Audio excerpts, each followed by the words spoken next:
Members of the jury, we will be continuing with the evidence today. I did want to read you a couple of more of the jury instructions you'll be getting at the end of the trial. I want you to understand that you'll receive somewhere in the vicinity of 40 to 50 instructions when the trial is over. I don't intend to give all of those to you during the trial, but we give some here, some there.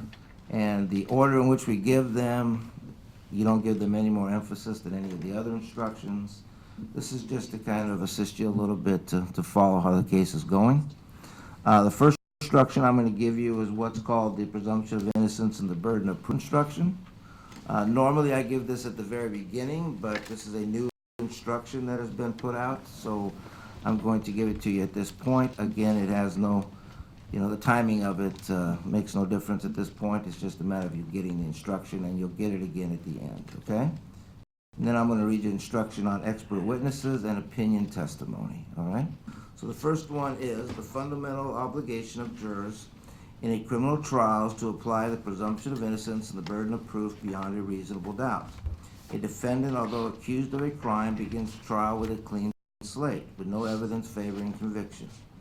Presumption of innocence means that you must presume the defendant is innocent of the crime charged. Presumption of innocence is to find a defendant not guilty. To overcome the presumption of innocence, the prosecution must prove every element of the crimes charged beyond a reasonable doubt. This requirement that the prosecution must prove the defendant's guilt beyond a reasonable doubt is called the burden of proof. The prosecution always has the burden of proving the defendant guilty beyond a reasonable doubt. This burden never shifts throughout the trial. The defendant is not required to prove his or her innocence or to produce any evidence at all. Although a defendant is never required to produce any evidence, he or she may rely on the evidence brought out through any witnesses, regardless of which party called the witness. A defendant has an absolute right not to testify. You must not draw any conclusion against the defendant if he or she does not testify. A reasonable doubt is a doubt in your mind about the defendant's guilt that arises from the evidence presented or from a lack of evidence. A reasonable doubt is based on reason and common sense. A defendant must never be found guilty based on mere suspicion, speculation, or guesswork. Proof beyond a reasonable doubt is the highest level of proof in our legal system. It is not enough that you believe a defendant is probably or likely guilty, or even that the evidence shows a strong possibility of guilt. The law requires more. Proof beyond a reasonable doubt is proof that overcomes any reasonable doubt about the defendant's guilt. The prosecution is not required to prove guilt beyond all possible doubt, for it is rarely possible to prove anything to an absolute certainty. If, after careful and impartial consideration of the evidence in the law, you do not have a reasonable doubt, then you must find the defendant guilty. If, on the other hand, you think that the prosecution did not prove every element of the offense charged beyond a reasonable doubt, find the defendant not guilty. The second one is on expert witnesses. A witness who has scientific, technical, or other specialized knowledge or experience may be qualified as an expert and may express an opinion in due addition to giving testimony as to facts. In determining whether to believe an expert witness and the weight to be given his or her opinion, you may consider the expert's qualifications and knowledge, the reasons given for the opinion, how the expert got the information he or she testified about, in addition to the factors given you for evaluating the testimony of all other witnesses. As with other witnesses, you must decide whether or not to believe an expert witness and how much weight to give his or her testimony. You may believe all, part, or none of the testimony of an expert witness. Opinion testimony. A non-expert witness may testify to his or her opinion if it is rationally based on the witness's perceptions and helpful to a clear understanding of the testimony or the determination of a fact and issue. In determining the weight to be given an opinion expressed by a non-expert witness, you should consider the witness's credibility, the extent of the witness's opportunity to perceive the matters upon which the opinion is based, and the reasons, if any, given for it. You are not required to accept such an opinion, but should give it the weight, if any, to which you find it entitled. Okay, at this point in time, Mr. Kalachek, how did you want to proceed? Well, we would like to, since we finished with the investigator call yesterday, to play his interview with the defendant Okay? on November 26, 2016. We have it queued up. We got the speakers hooked up. We tested it, so it And should. this is just a oral recording, right? Not the- Correct. It is about 52 minutes, folks. So once we get started, then we'll see where we go from there. So go ahead. I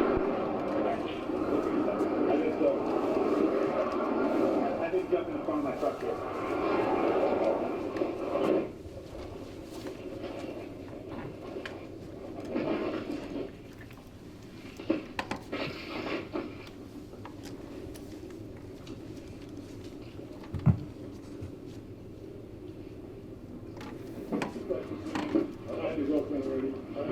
Hey, what's up, dude? What's up, Shane? I'm Bradley. So, your dad reported you were wrong, like, yesterday? Yesterday? Or the day before? No, sir. When was it? No, like, on Thanksgiving, he had, he was telling me he was gonna kick me out, like, that trooper right there actually helped, with the situation, and then he was completely fine with me leaving. Gotcha. So, no, sir, I should. You're all square with me? Yeah, that's what I should be. Okay. You're not in trouble at all, okay? I want to make that clear. You don't have to talk to me or anything, but I really need your help, okay? Okay. I talked to Alyssa, she's your girlfriend? Yeah. Is that right? Okay. The night that, could someone hear? Yeah, man. Her heater does not work. I'm not gonna lie. So, the night that David disappeared, it was Sunday, okay?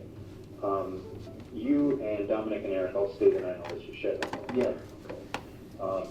So, how long, at what point during the evening did you meet up with Dominic and Eric?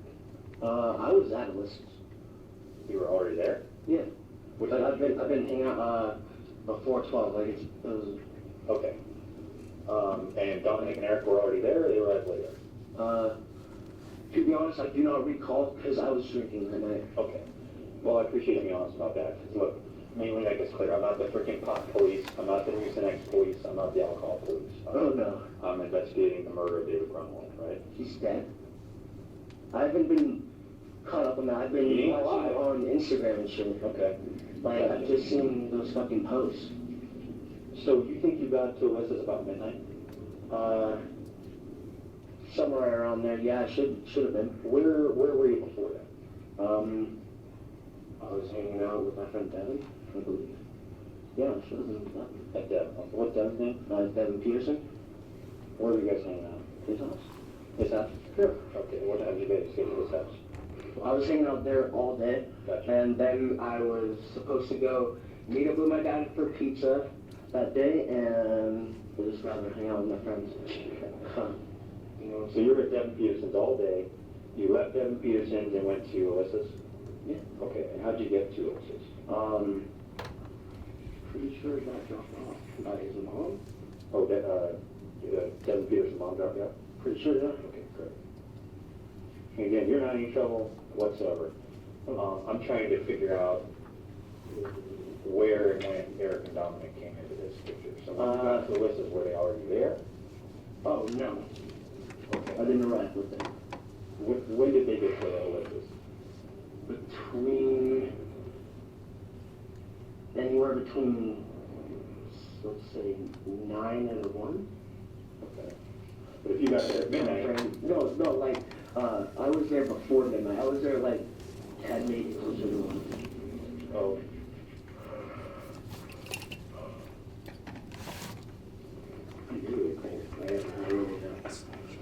Alright.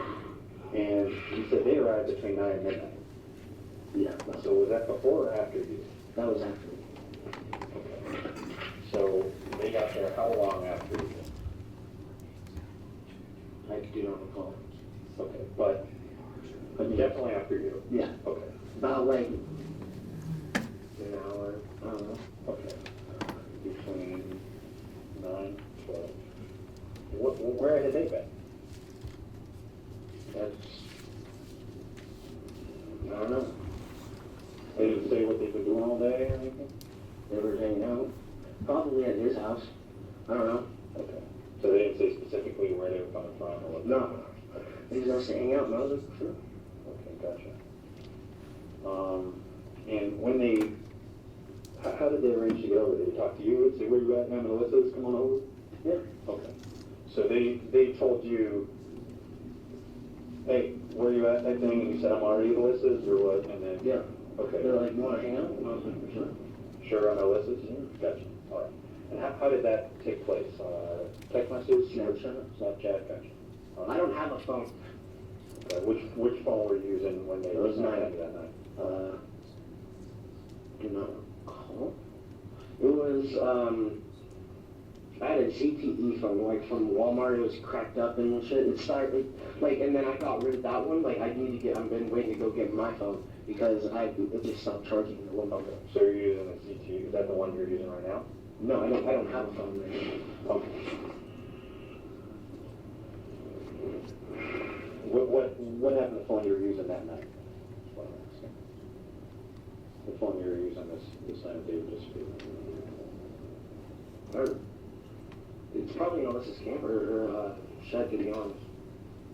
Alyssa's shed? Why would you leave it there? I just haven't found it. Okay. When did you lose it exactly? It was that night. You lost it that night? Yeah, I was drunk. I've been drunk tons of times. I lost my phone, so you know what I mean? What's your phone number? My phone number is, what's that number? 671-9382. That way if you go in there, they'll list $1,000, okay, call the phone and see if there's a chance. It might be on. Like, so that phone that you lost in her shed that night is 671-9382? yeah, you can ask my mom. You haven't seen that phone since? I haven't seen it in a minute. Like a long time. I don't know. Right, but you said you lost it that night. Yeah. Okay, so you have not seen that phone since? Oh, no. So when I pull the phone records for that phone, it's not going to show you made a single call after that night on it? Or received a single call? Show me.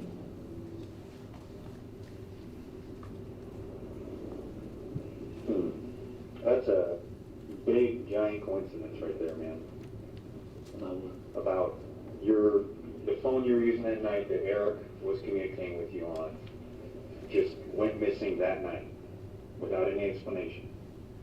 There's an explanation. I was drunk in the shed. Like, it could be in the couch. Like, I tore it up looking for it. I think it's out in the leaves, like right back behind it. There's a bunch of leaves. Why would it be in the leaf behind it? Because when I was outside, I went out there to urinate, and I fell over a couple times.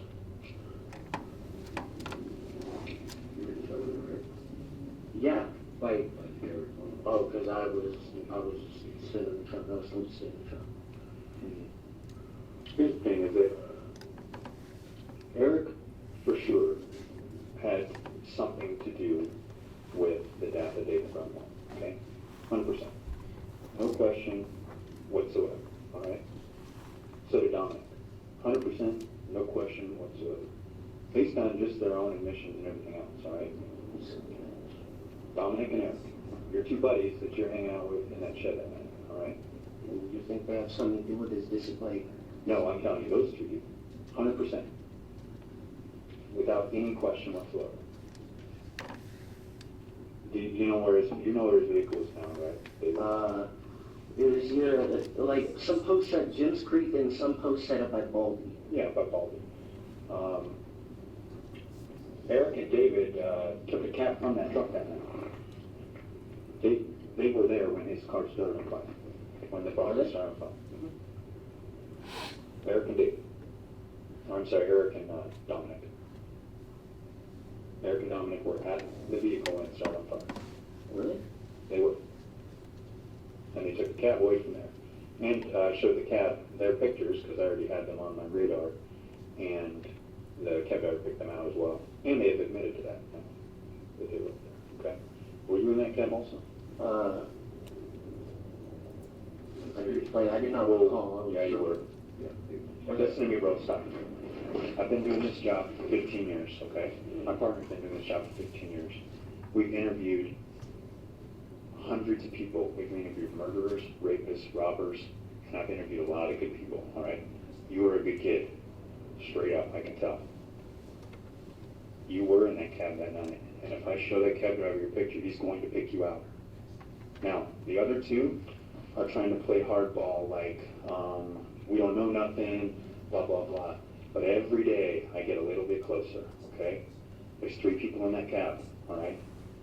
One of them killed David, all right? 2 of them are just witnesses, okay? You have an unbelievable opportunity at this moment to come clean, to tell me the truth about what's really going on, and to give David's parents a little bit of peace here so that they can bury their son. This moment, you're going to remember for the rest of your life, okay? You have a great decision right here to right every wrong that you've ever made, all right? And to just tell me the truth. That's all I'm asking. But 100%, I know you were in that cab. You were in that cab. Yeah. Maybe, I don't recall, like, I was drunk that night. Like, I was You might have been drunk, but you recall. You know you were in the cab, all right? So, I'm begging you, man, just to tell me the truth about what happened. Did you kill David? No. No, I sir. don't think you did either. No fucking way. Exactly. No fucking way. Exactly. Like, So if you didn't don't kill have that him, mentality. if you did not kill him, there's nothing else that you're in trouble with for me. If you help move his body, doesn't matter to me. Doesn't matter to me. No matter what. As long as you didn't kill him, I'm not interested in it, all right? Straight up, man to man. Like, no. Like, why would I fucking... Right. I do not have that mentality. No. I could not do that to someone. No, you couldn't. And I couldn't hang around people that could do that. Well, why did you guys go dump this truck up there? That's true. I don't fucking remember. No, dude. You remember. Just tell me, man. No, I was drinking Southern Comfort that night, I believe. Tell me this. Who was driving? Like, I Was it you that was driving? No, like, no fucking way. Like, I don't... If it wasn't you that was driving, okay, because it sounded like you probably would have wrecked or something, right? Yeah. Okay. Who was driving? I know you know that. I know you know that. That's... I've been drunk a million times, dude. Come on, you know who was driving. Tell me that. Give me something.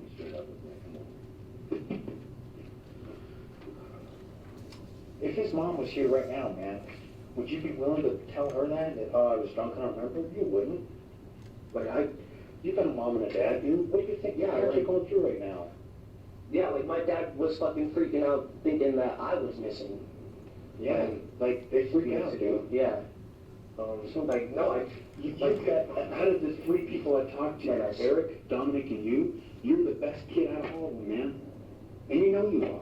you know, and if I would fucking tell you, I'd tell you everything right fucking now. Are you scared of Eric? No. Are you scared of Dominic?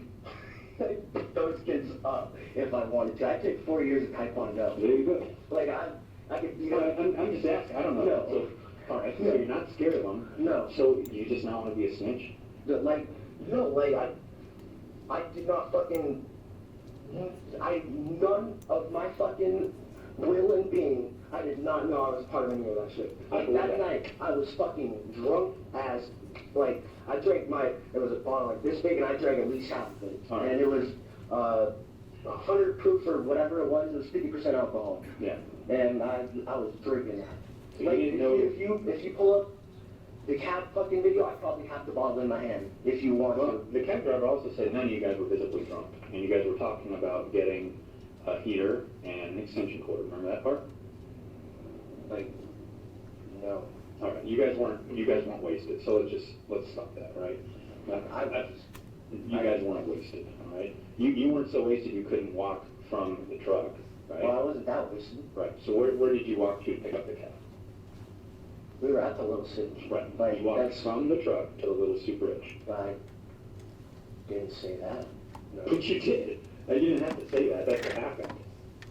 I don't remember, like, 90% of that night. Okay. I remember, What do you remember? How about that? I remember drinking. All right. And then we left somewhere, and then it got fun. Where'd you get picked up from? You weren't driving.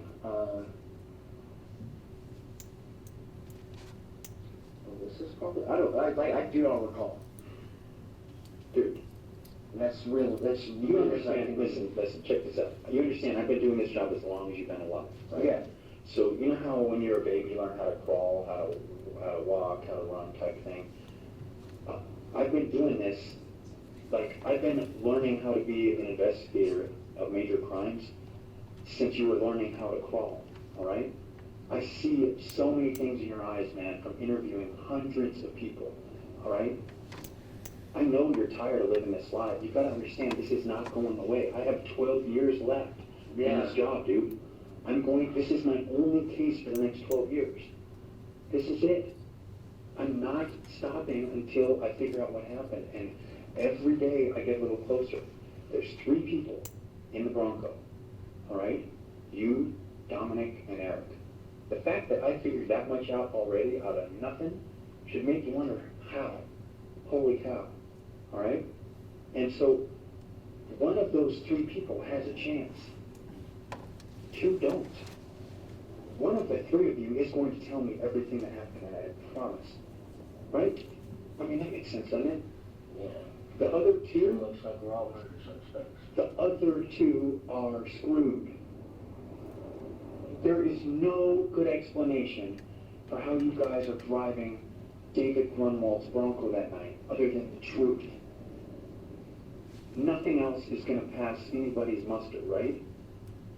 It isn't, man. I sure fucking, I'm wish just- I could tell you fucking more. Why don't you want to? What is it? I asked you if you're scared. You said you're not scared. I'm not fucking scared. Like this, I'm just for. Do you feel like it's that you are in legal trouble, so you don't want to say something because maybe you helped move him, maybe you think that just you being in the car.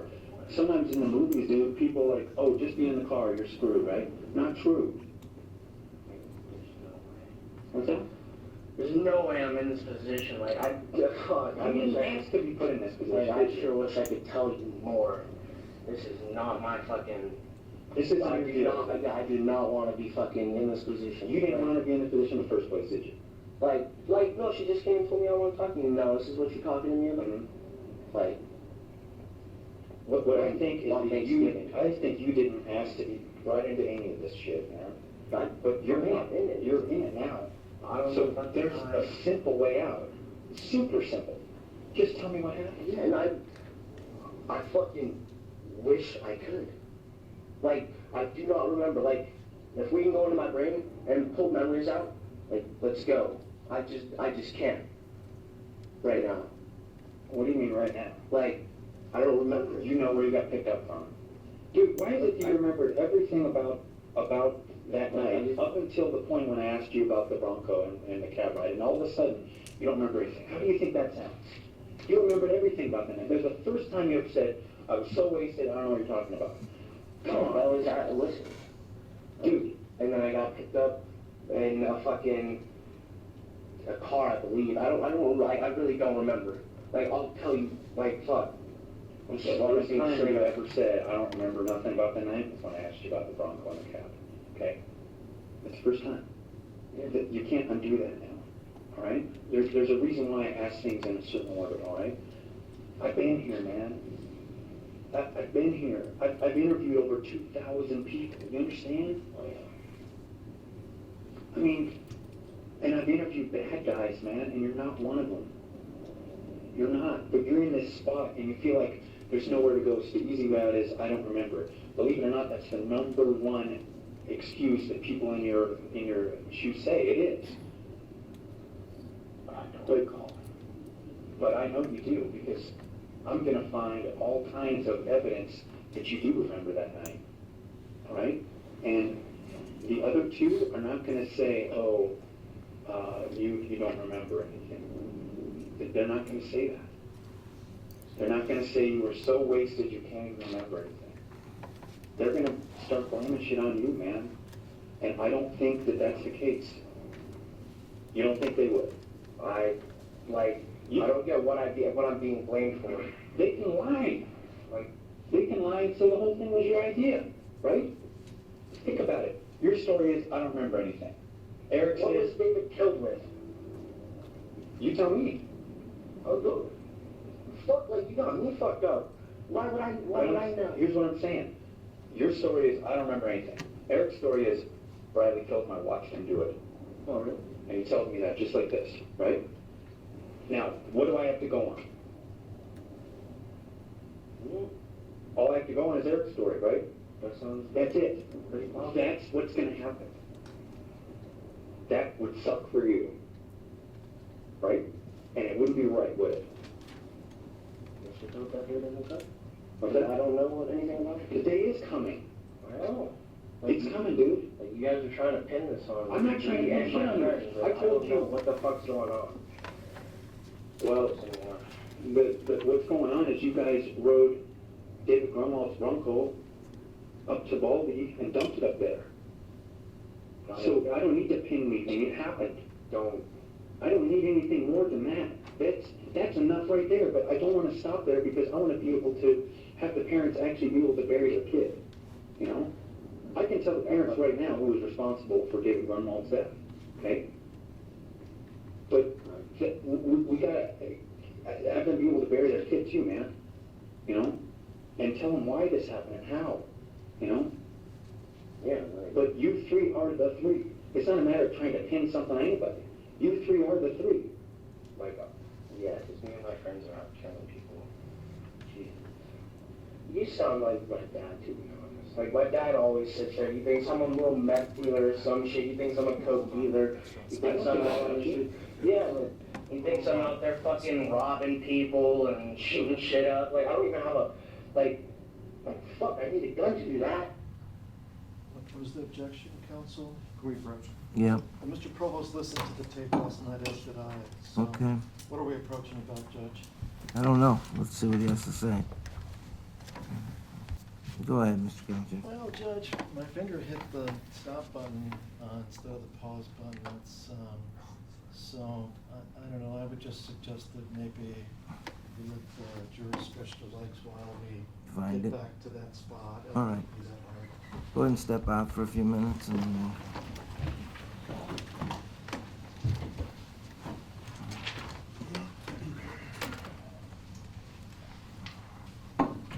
Just needs to find his spot again.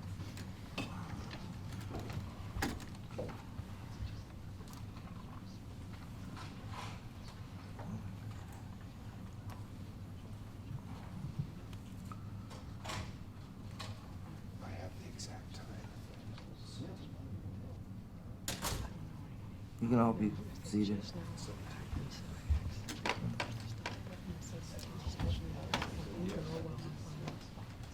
You can go off record. They're gonna go try to find it, relocate the place. He's talking about his dad's opinion, and it's not evidence. I think that's the reason we didn't take it out, and I don't know, I listened to the. Well, this is just there was a motion filed by the defense. It was not opposed by the state to take out segments of all three of these interviews. So the court is trusting that the parties will go with what he put in his motion, nothing more than that, nothing less, and that, you know, you guys will have a clear CD. My understanding is you let him review the CD. Right. He did, he didn't catch it. Well, both of us So, looked at it, both of us looked at it this last point in night. time, I mean, I think I agree with the state. The context of this one, you know, it's probably doesn't rise to the highest level of other acts. He's discussing his father. You agree to keep it out, but at this point in time, the prejudicial effect, I think, is nominal at this point, and I agree with the defense. No sense in giving it a curative instruction or anything like that. You're not requesting that, are you? No, but I am requesting, I mean, we got a weekend coming up. The next two interviews combined are about 5 hours. Okay. I want to have the time. Okay, well, Not at 2 in the morning Monday to review them. well, you have the copies of them, Frankly, don't you? I should be able to count on it being done, but I'm definitely going to go through it.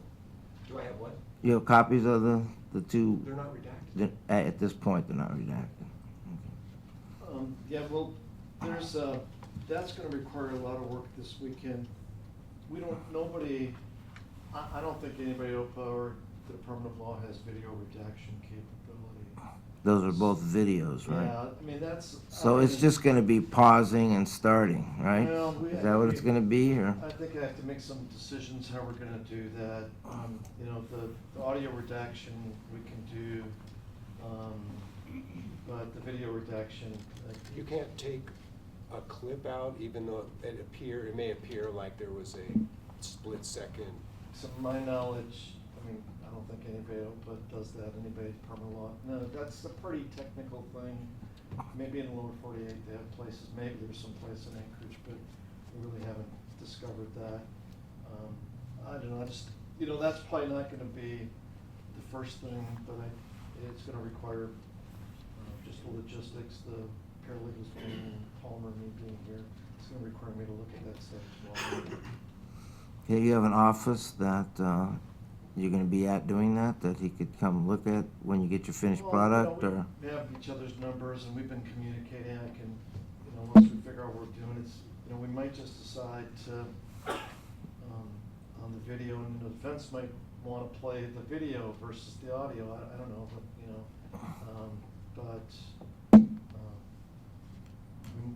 let them look at whatever we decide to do. We might decide to go with audio. The underlying problem is that when the interview with the trooper, the interview the trooper post, the last one. That's when his mother's with him, is that right? At that time, there was a problem in that the recording system was not very good in that room. The video was great, but the microphone did not pick up stuff very well. They fixed that since then. That had been a persistent problem that had just not been addressed, I don't know, because of money or whatever, so we'll probably go with the audio on that one, and then with the Wasilla Police one, we might just have to do it the old-fashioned way and stop it and skip over it.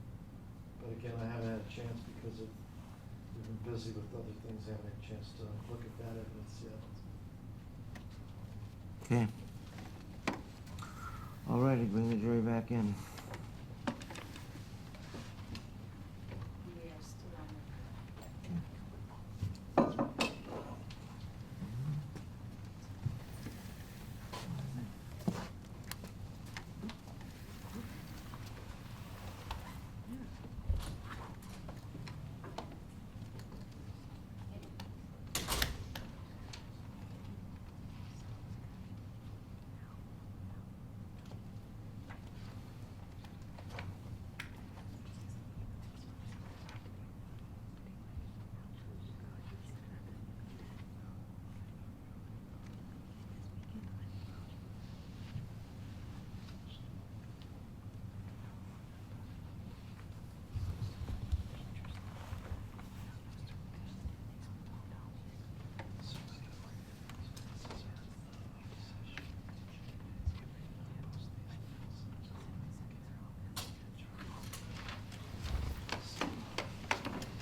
Okay, please be seated, everybody. You may continue, Mr. Kalichuk, with the audio.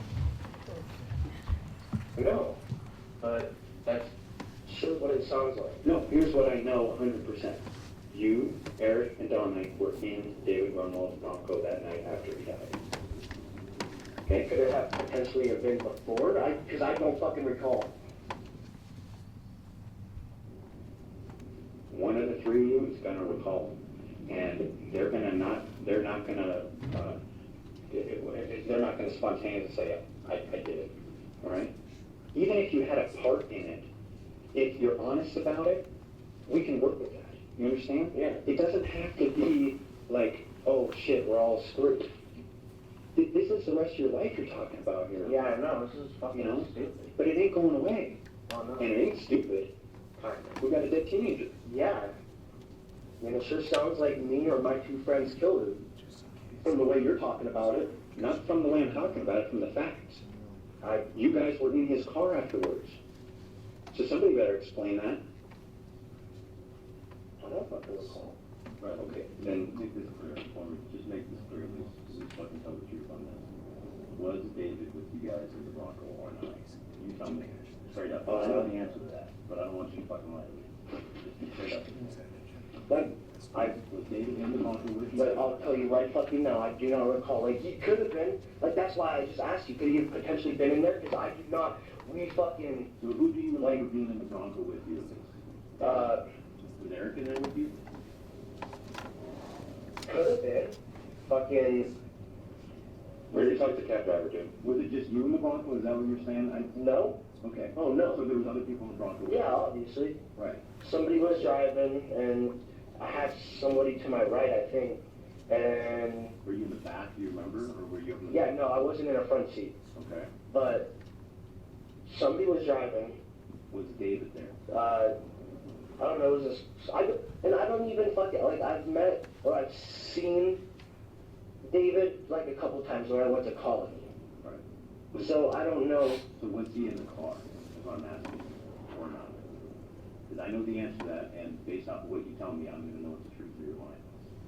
I'm just trying to be straight with you and have a guy I'd like to start talking to you about. Was he or was he not in the vehicle with you? And it really doesn't matter either way, it's just a sense, I'm gonna see if you're telling me the truth. I fucking wish I could tell you guys, like, So who was in the vehicle with you that you can tell me? Eric definitely, right? Eric was there. Dominic was also there. yeah, but I don't think they were driving. Right. Like, they don't have license or So anything, you were and, driving, and you weren't driving, were you? no, like, I don't have, like, I'm sketched about that. So who was driving?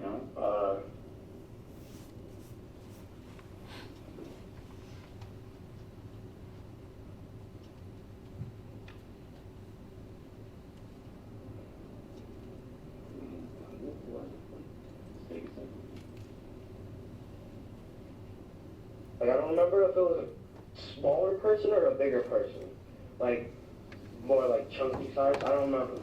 Like, Okay, so you tell me what happened up there that made you guys leave the vehicle as it was on fire? oh, I don't fucking know. Like, I do not recall any of the situation. Like, I could tell you. You set it on fire? No. Did I don't, Did I don't, anyone set the vehicle on fire? I don't, like, I don't fucking, why would we set a vehicle on fire? I was drunk. So now this is something else we know, another question that we already know that we talked about, and you know, when you took the cab ride, was David with you guys when you took the cab ride? That's an easy No, I question. don't believe so. No, he was not. So the people that were in there with the cab were you, Eric, and I'm gonna let you name the third because I know what it is, and don't lie to me because I'll know. And Don? So it was three of you guys that are in the vehicle, in the cab, but David's not there, right? Yes, Yeah. that's a yes. Okay? So what I'm trying to figure out is where did he go? Did he run off in the woods? Did something happen? Was this this is another thing. Was it an accident? Did shit get out of hand with somebody? That would make this thing totally different. Totally different. Oh, no, like, I don't, like, wouldn't it make sense that he would be up there? I don't know.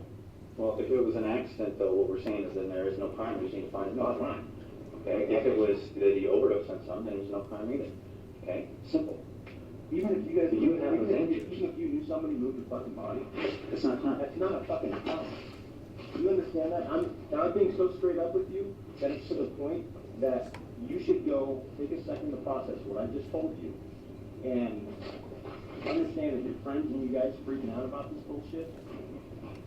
That we just told you that. I fucking wish I could tell you more. Like, Look, you were so not drunk that you walked the, like, almost mile from the truck down to the bridge to catch the cab. Not an easy one. That you weren't that wasted, dude. We already know. We talked to the cab driver. I may have not showed it, but I was drunk. But how many times do you think I've been drunk, dude? A lot more than me. And I remember a hell of a lot more than you're saying. Remember, we all know that story that you're saying isn't true. It isn't, and you know it. You know it inside. I can see it in your face. I can see it in your eyes. You know it's not true. You know you remember. But it ain't going away, man. Yeah, I know. And it's So we went from knowing nothing. We went from, hey, we got a missing kid, to now we know the exact time frame when something happened to David and the 3 people involved. All from nothing. What do you think the next logical step is here? to start assuming, I don't know. We're gonna solve it, man. Like, hopefully. So I can be cleared innocent because I don't know what the fuck is going on here. If Eric and Dominic don't clear you innocent, then you ain't cleared innocent. Well, I'm sure as hell can Because anything. you've already said you don't remember anything, so if Eric says you're the one that killed him, how do we have anything to show you didn't? I should, like, fuck. We got nothing then, since you don't remember anything, right? Yes. Like, That's not a good place to let's be. just hope that I fucking didn't do it. And that he's not gonna say I did it. Like, I don't know what the fuck's going on here. You can know what's going on. I sure wish I could tell you more. You can tell me more. You just gotta reach down and find the guts to do it. I've got the guts. Like, this is ridiculous. What's ridiculous? That I'm sitting in this car having this conversation. Well, you wouldn't be here if you weren't in David's Bronco that night. Shut up. I Hey. sure fucking hope they didn't pick me up by a stolen Bronco while I was drunk. That's fucked. Dude, you think we care about a stolen car part of Like, it? no, I could care less about a Or stolen not, car. nobody had a driver's license? We don't care about that stuff. Yeah, I know. Well, probably do, But we don't. but, You know what you get in jail for driving a stolen car these days? huh. Nothing. Zero. And I thought it was especially, 7 years for GTA. no, not even close. Nothing. Zero. And especially when we're investigating a murder case. Oh, Then we're really not interested in that, right? It's totally irrelevant to us. Completely, totally irrelevant to us. So, but it's like you're worried about that, you know? yeah. I was just wondering. I don't know, like, it sounds to me like David had to have been there because nobody else drives without a license. Okay, so what happened, what happened when the car started fire? I don't fucking remember a car being on fire. That's impossible, man. No, but it's not. Like, I've repeated myself. 50 You don't times. remember the car being on fire. No, sir. That's just not true, man. Like, I wish I could tell you more, but I've been in here for about 20 minutes now, and I've repeated myself over and over. Right, but you're repeating lies over and over. Why not just say the truth? The only conclusion I can come up with is that you had more to do with it than I originally thought, you know? This is so sketchy. That's the only conclusion I can come to. Bradley, you set the record straight though. It's your chance, man. You guys are up there. Why did you leave the phone call? You tell me. That's a very easy question. Even if you're drunk, I'm sorry if I'm wasting my out of the vehicle, a couple things I could be pissed off too, and I'm probably gonna remember that for sure. There's a reason why you guys left so long, obviously. At least set the record straight so you can tell us the truth, so we don't have to assume shit. I was broke down. I don't fucking know. That would make sense. I don't know. It could make sense, perfectly. That was an old Bronco, right? It's an old car, right? It wasn't like brand fucking new, right? I don't recall. Like, I don't even remember the fucking shit of it. So I thought it was a broke car. down, that would make sense. So what happened if it broke down, and we're just gonna go with what you're telling me right now, so it broke down. No, I didn't tell you that. I said it could have. Okay, so Like, I don't- let's go with that still. I It broke down. don't know. And then you guys walk. Who makes the phone call to the cab? You had a phone, right? No. I believe you guys already got Dominic's phone Why do you think that? because he told me that. Okay. Why did we take his phone? I don't know. Like, he said that you guys pulled up on him while he was at cars, Uh-huh. and that you guys thought he was someone else or something, and that You know, we thought he was exactly who he was. Oh, so So he said that you guys thought he was somebody else with a warrant for his arrest, and that you guys were about to arrest him on the spot. Why did we take his phone? I don't know. What did he tell you? Because you just told us, he doesn't want that. Like, probably to fucking look on him. To see where he was, I mean. Because his phone called the cab that night, right? And he told you that. You're not even in trouble. Dominic had a phone. Yes, Dominic's the only one with a phone that night, so I had to with him. Right. Dominic called the cab, which he told us just the other night when we took his phone. And then you remember all that, yet, and he talks to you about it. No, I fucking remember that he had a cellular device. Right, but you know that he talked to you about this exact incident. No, I talked to him yesterday. Okay, you talked to him yesterday. Right He after told the you. cars. Yeah. Right. He told you, hey, the cops just took my phone. Oh no, he came to his house. He came to his house. Dominic came to his house to get clothes and stuff. Okay. Where did you see him at? His house. Okay. You were already there or what? Yeah, his little brother's in the trunk. Okay, Dominic's little brother's in the truck with you. Okay. So he tells you about this, and He just came over and he's like, tell my mom I need to get some clothes.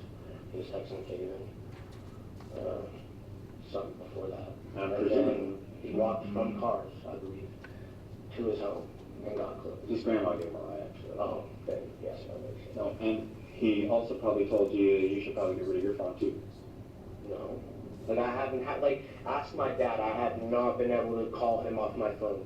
Like, you can call him up and ask him how long I haven't had a phone. Like, my phone's been broken. And I had to get a new phone. Okay. Yeah. Well, I know you've had a phone after that night, after Sunday the 13th. Not mine. Whose were you using? I mean, not recall. Okay. I know you've been using a phone after that. Oh, yeah. Let me ask you this, how do you think we just magically appeared and found Dominic? Probably tracked him down. We tracked him down, yeah, we followed him, okay? So, but he had no idea, he was like, holy crap, what in the world? It like shocked him, Thanksgiving, there's cops suddenly talking to him at cars, okay?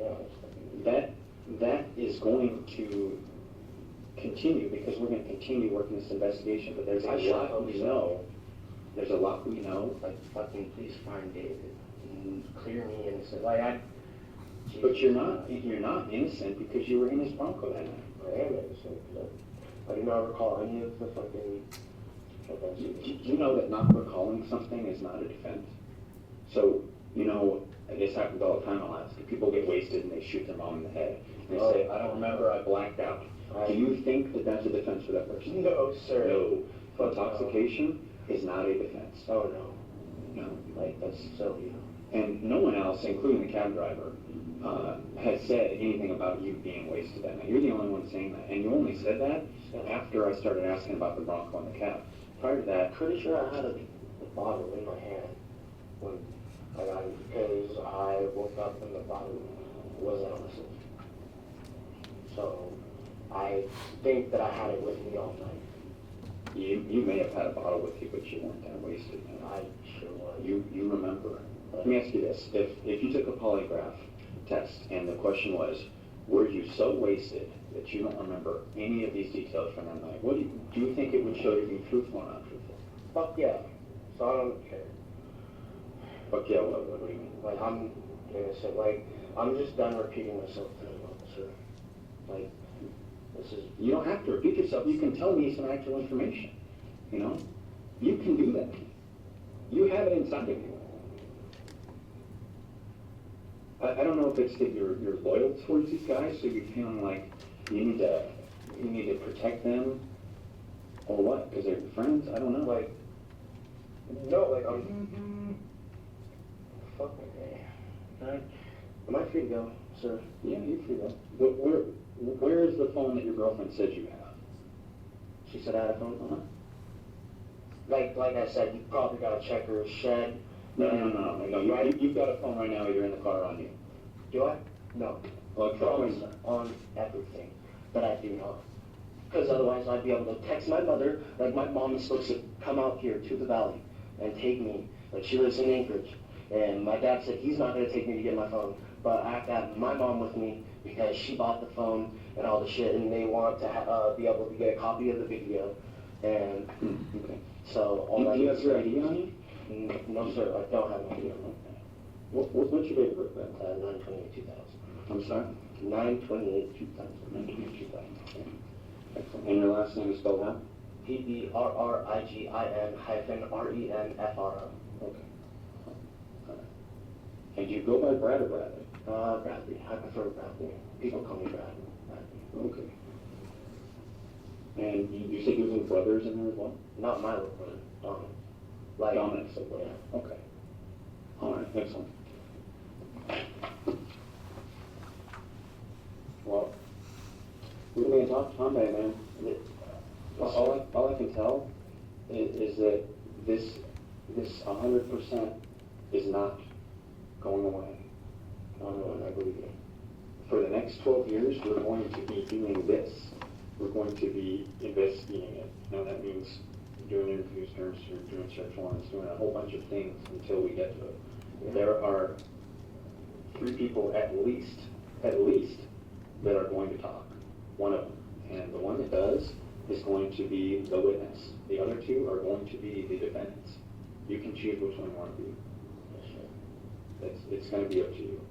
But I promise you, I've worked enough of these cases, I promise you that you will have a different story from me at some point. I know you will. Whether that is because you just decided, you know what, enough is enough, whether it's that they start saying things about you that aren't true, whether or not you just get the guts to be a man enough to tell the truth, whatever it is, one of those things is going to happen, I promise you.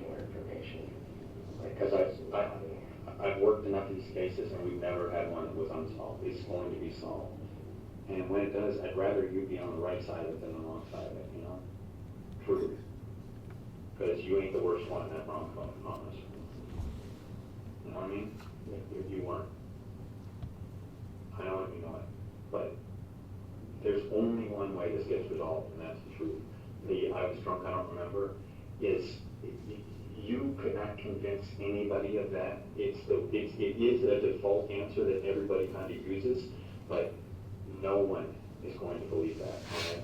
The evidence is going to show, and already does show, the opposite of that. All right, and we have evidence. All right, we didn't just randomly find you here. Yeah, no, I feel like her mom called her or something. You don't give us enough credit if you think we're depending on somebody's mom. Did you guys really just, you've been following us all day? I haven't been following you all day. That's good. But there's put it this way, right now assigned to this case, there's 7 state troopers, 7 FBI agents, Wasilla police officer, and Palmer police officer, okay? Combined law enforcement experience, a couple hundred years, all right? You can't just beat us. This is all we do, you know what I mean? It's all we do, man. And the more that people lie to us, the more we go, you know what, we're gonna keep on it. And when I talk to David's mom and dad every single day, and I see the pain in their eyes and everything else, it motivates me, it motivates my partners. And the resources are only increasing, they're not decreasing. So the level of scrutiny that the suspects in this case are going to be under is only going to increase. It's the least it's ever been. It's going to increase. Does that make sense? As it should, right? I'm going to have all these answers, I promise. I'd just rather it be from you than from one of them. Because I've talked to all you guys, and I'm going to continue. One of you is going to tell us everything, I promise. I'd rather be you. I would. Sorry to ruin your guys' night. No, you're not ruining my night. I'm making overtime right now. So that's just fine. And you know what? I'm going to continue making overtime on this case. I'm not stopping. You know, don't think you're ruining anything. Like you're, you know, like I said, I've got the 3 of you. If I have to just go on that and nothing else, I will. I don't want to, because there's always more to the story. There's always reasons. There's always pressure by people. But if I have to charge the 3 of you with David Grunwald's death, I will do that, okay? All 3 of you, all the same. I don't want to do that because I know that one or two of you are less culpable than the others, are less guilty than the others. It's not fair to just do everybody like one person, but I will. I will, and I have the evidence to do it. Do you believe that? Sure, no, I don't feel like you're lying to me. I ain't lying to you, bro. I don't want to do that. You're 16, you got your whole life ahead of you. Your entire life ahead of you. And decisions you make right now during this period are going to determine what that life looks like. You don't get a time machine and get to go back and, say, gee, I wish I'd done this 20 years ago because I'm still paying for it today. I'm still paying for a mistake I made when I was 16. I'm still paying for it when I'm 36. That is not the life you want, and it doesn't have to be. That saying, the truth will set you free, was said for a reason. It's one of the most true things I've ever heard in this job. And it's amazing how things work out. Like, whoa, that wasn't as bad as I thought. Because these guys can and will work with me. But we can't work with, I don't remember, I was drunk. It's the number one excuse, and it's the most false, and it's actually really easy to disprove. And it's already been disproven. It's proven to be false. No different than if you denied being in the cab. That would also be proven to be false. Okay? You were in the cab, you were in the Bronco. Proven. Proven. And I can disprove you don't remember. So if you're saying I don't remember and I disprove that, that's all I really need to disprove. Okay. If I said, gee, the kid does remember, and he was in Bronco, he must be guilty. Because there's no other reason to lie about not remembering. So that's all I'm asking, man. It's just tell the truth about it, and we'll work with it. But this opportunity is not going to just keep happening, like we're just going to keep giving everybody a million chances. At some point, my bosses are going to say, wrap it up, man. You got the evidence, wrap it up.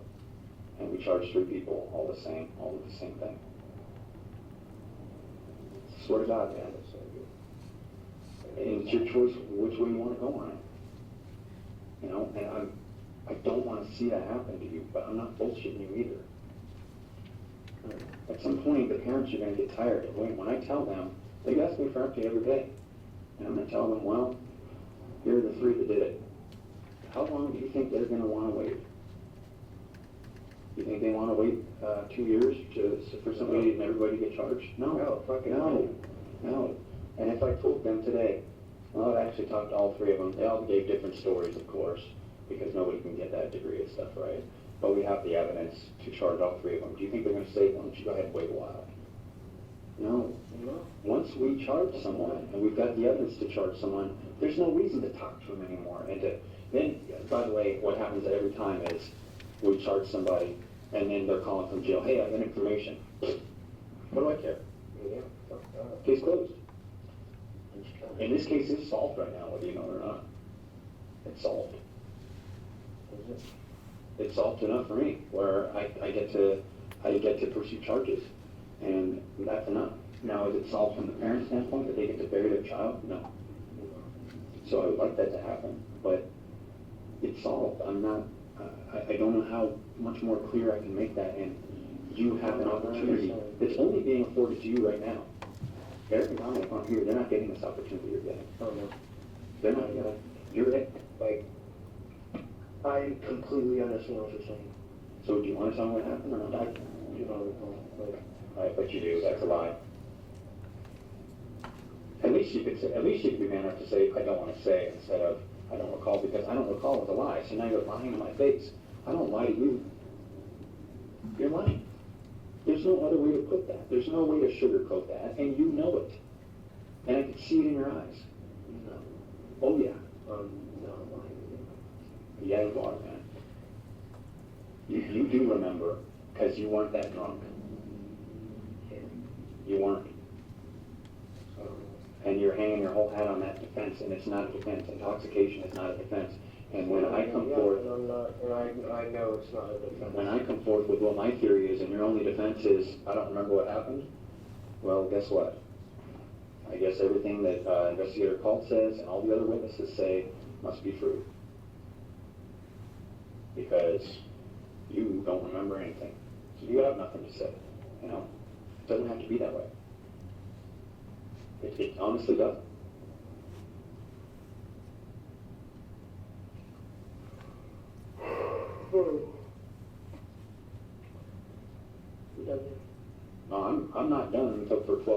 Like I said, you don't have to, I told you earlier on, you don't have to talk to me at all. But right now you've made some mistakes in your life, I've made some mistakes in my life. I've done some good things, I've done some bad things, you have too. Right now, this moment, you're making the single biggest mistake of your life. I promise. Man to man, I'm being totally honest with you about that. I don't have to tell you that. I could just let you fall, man. Yeah. I don't want to do that. It doesn't do me any good. You're making the single biggest mistake of your life right now. Sorry, sir.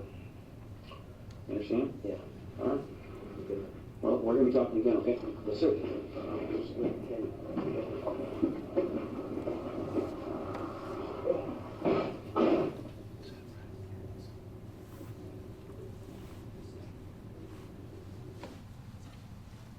Okay. Do you want to take a quick recess, Mr. We Kelly? need one just to No problem. switch from one computer to the other, get the witness and things. Let's like take a that. break. Stay on record, though. Mr. Caltech, you may call your next witness. Brittany Johnson, she's on the stand. Okay. Do you solemnly swear or affirm that the testimony you will give in the case now before this court will be the truth, the whole truth, and nothing but the truth? Yes, thank you. Thank you. You may be seated. And for the record, would you please state your full name and spell first and last? Brittany Johnson, BRITTANY JOHNSON. Thank you. Good morning. Okay. Good morning. Thank you. First of all, tell the jurors, please, where you work. I work for the Alaska State Troopers in Anchorage as a criminal intelligence analyst And how long have you been doing that? for 6.5 years. And what do you do every day or every The- week? The core of my job involves forensically examining mobile devices. And how did you attain the skills to perform this job? A lot of the training that was provided was on the job. I also have over 289 hours in computer forensics and 92 hours in mobile forensic training that was provided through other companies. And do you use any kind of programs or devices to examine phones? Yes, primarily Celebrate. And tell us a little bit about Celebrate. What is Celebrate? Celebrate is a tool that we use to extract data from the phones. The best way to describe it is when you go to get a new telephone from a service provider like AT&T, Verizon, GCI, they'll ask if you want to change your contacts from old phone to new phone. They are actually using a Celebrate. It just is not the forensic version, so it's only migrating the contacts and not any additional information. And then in terms of the nuts and bolts, Celebrite is what? Do you have it on a laptop? Do you plug the phone into connect it to the laptop, or how does that work mechanically? It's its own independent program. The program I use now is computer-based, though at the time that these extractions took place, it was an independent unit, similar to a tablet. Yeah, but if you have an iPhone, do you plug it into some place to extract the data? Yes, Tell us how that's what I'm getting at, is what do you plug it into? How are you extracting the data from it? If we're speaking specifically to an iPhone, I would connect it to my forensic machine, and I would utilize the Celebrite program that is the analytical program, and it allows for me to extract the data. And how about passcodes? What do you do about passcode protected devices? At the time that this occurred, we did not have the appropriate advances, I guess you could say, in being able to break this passcode. So, I should back up. In regards to certain models of phones, we did not have the ability to break into some of them without more advanced technology. All right, well, the first exhibit we're going to be using is State's Exhibit number 283, which relates to Dominic Johnson's iPhone 6, telephone number 521-4273, with an area code of 907. You examined that phone, is that correct? Yes, I did. Now, the jury already heard that Dominic Johnson did not provide his passcode to the investigators and to Trooper Somerville. when this phone was seized. Can you tell us a little bit about the history? How were you able to accomplish this examination?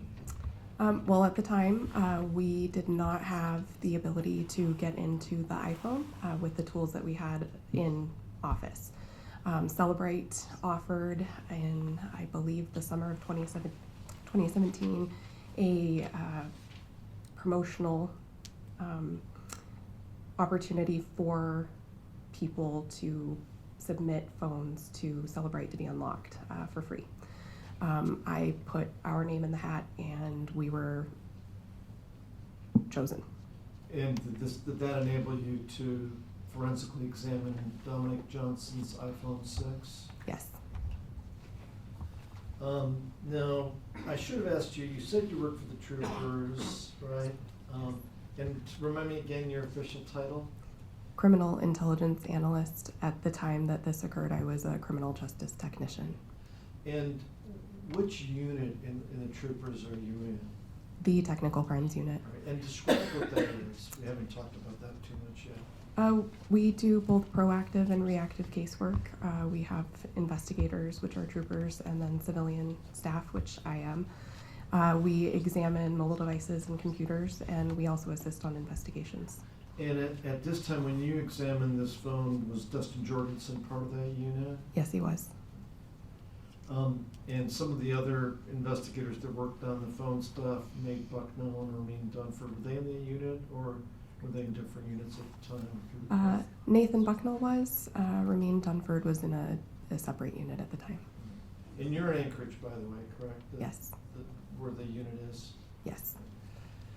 Okay, let's turn our attention to this. The cover slide, the iPhone 6. I mentioned the phone number, 521-4273. You examined this phone eventually, right? Yes, I did. Now, how when you finally got to it where you could examine it due to the passcode issues, how much past November 13th, 2016? When I received it back into my possession and was able to extract the data, it was October of 2017, so almost a full year later. All right. And then let me ask you, do you feel like you can see the screen and point to it, or do you think it's better for you to come around? What is your preference when we do this? I'll get up. All right. If you can take the microphone out of the stand, and people have been using the yardstick as their pointer.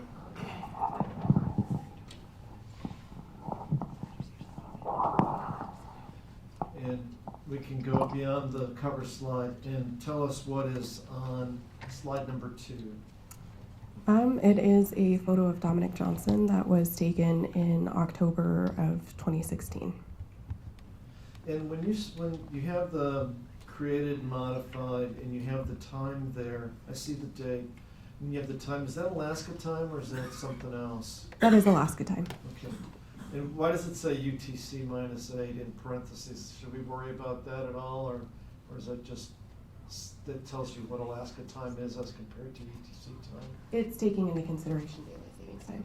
Right. And we should talk a bit about the creation versus modification. Here, it seems like it was created and modified on the same day. Can you describe for the jury what those things mean? Created typically means that that's when the photo was taken or sent. So it could be either or. That's kind of a gray area when it comes to creation. It's just when that photo originated on that phone. And how about modified? Modified would be along the same lines. It could either have been sent to somebody and they saved it to their phone, or it was cropped or something was changed. So for this particular one, you're saying it's possible that it was either taken on this phone or sent to the phone, right? Correct. Is that what you're saying? Okay. And are you familiar with the individuals involved in this case or not? I am familiar with them. And this would be Dominic Johnson? Yes. Let's go to slide 3, please. Tell us what's on slide 3. It appears Bradley Renfro is sitting on a couch with part of Dominic Johnson's face in the lower right-hand corner. And is there a Are there any dates associated with that photograph? The created date is November 11th of 2016, but the modified shows as 11/13, so November 13th.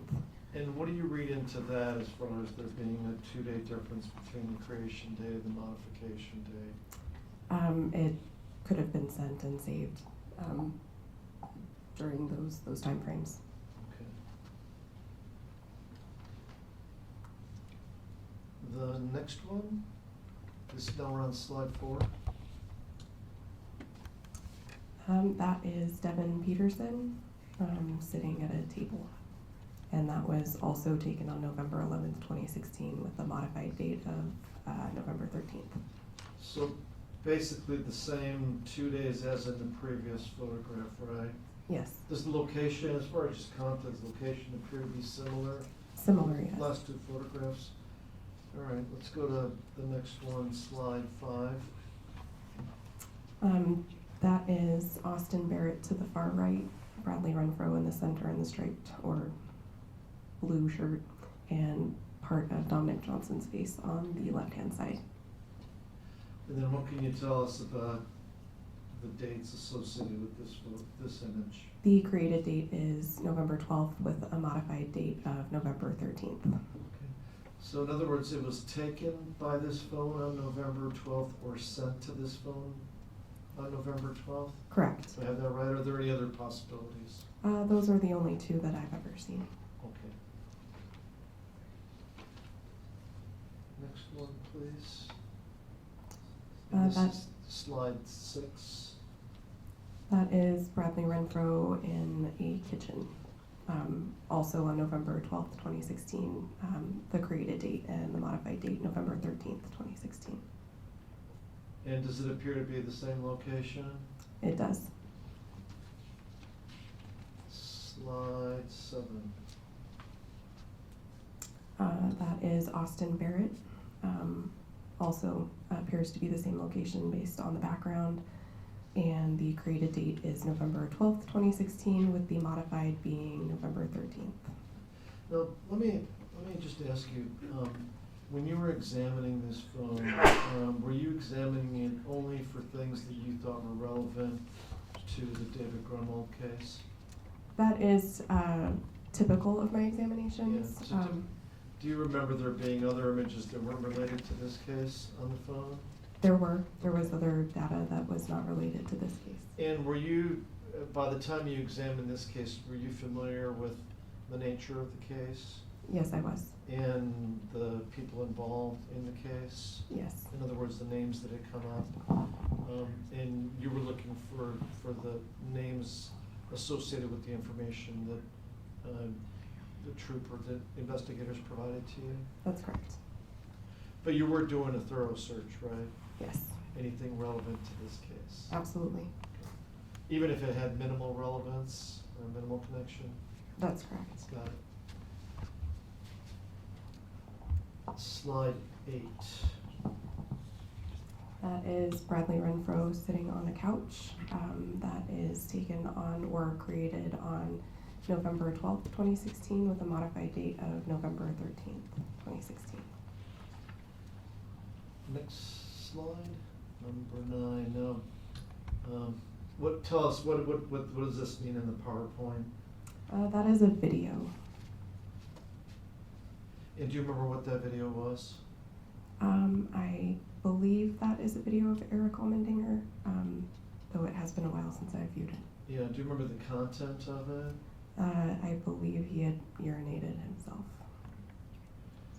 Okay. And then the next slide, please. Now we're on slide 10. That would be a still image, either from the video itself or that somebody had taken after of Eric Allmendinger with the wet pants. Okay. And the next slide, number 11, does that signify another part of the video? Yes, that is another video. All right. And do you remember that to be a segment of the same video you described, the one where he urinated his pants? Yes.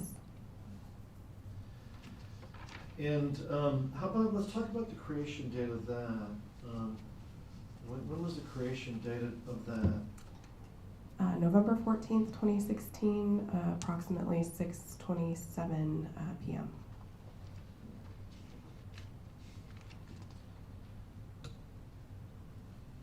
Next slide, please. Slide 12. Appears to be Bradley Renfro speaking. Dates. November 14th, 2016 as the created, and the modified is November 15th of 2016. What time was the creation? 9:05 p.m. Next slide. And we're on number 13 now.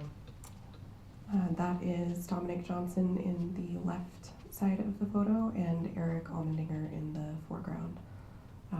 The created date is November 20th, 2016, and modified is the same date, same time.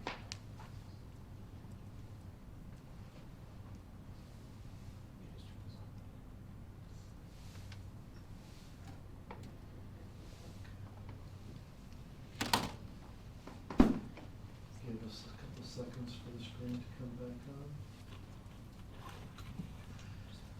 on. Next slide. That is Devin Peterson in the background, Dominic Johnson in the North Face jacket, and Bradley Renfro holding the C shape. And were you familiar with that C? Were you looking for those kind of things too? Yes, I was. So you knew about that information. What was the date associated with this image? November 8th, 2016. Let's go to the next one. The next one should just be a blank. And then we're going to change gears a little bit with the next slide. Now, can you just tell us what have we transitioned into next? This is the call log. So this is what I would see when I am looking for calls that were placed to from the phone I'm examining. Now, I'm going to spend a little bit of time on this, and I'm not sure you personally familiar with all the names. Let's look at this particular page. Were you familiar with the name David Evans before you examined this phone? Yes, I was. And this call log, all this data, is it coming from the phone? Yes, it is coming straight from the phone. And what is creating the call log? How is it organized into this format? Can you tell me? This is actually a generated report, so this is a PDF format that I provided to the case officer. When I generate a report, it puts it in a chronological time. So you'll see that the time actually is going from soonest to most current. And when you're generating this, are you manually inputting all this information, or is there a program that inputs this information, like all these details, like the dates and the times and the IBTU number? Is that coming from the program and you're just putting it into a spreadsheet? Or tell us how that happens. So the dates, times, contact information, everything that you see in these two columns is coming straight from the phone itself. And then my program puts it into a pretty format so that you can understand it. And so when I extracted the phone, it was able to put it into a spreadsheet type format when I loaded the information into my analytical tool. And this is what you would see here. Okay. Now, on this particular page, this is the first page of the call log, and there's going to be other pages, right, following this? Yes.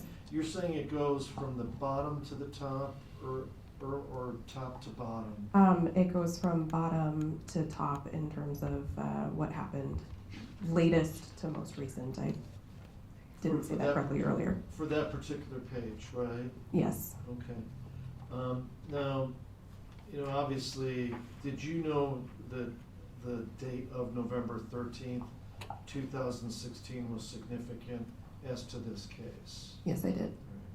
And so therefore, this call log, is it a record of the activity, both outgoing calls and incoming calls? These are just phone calls or messages also? This is just calls that were made to or from the device.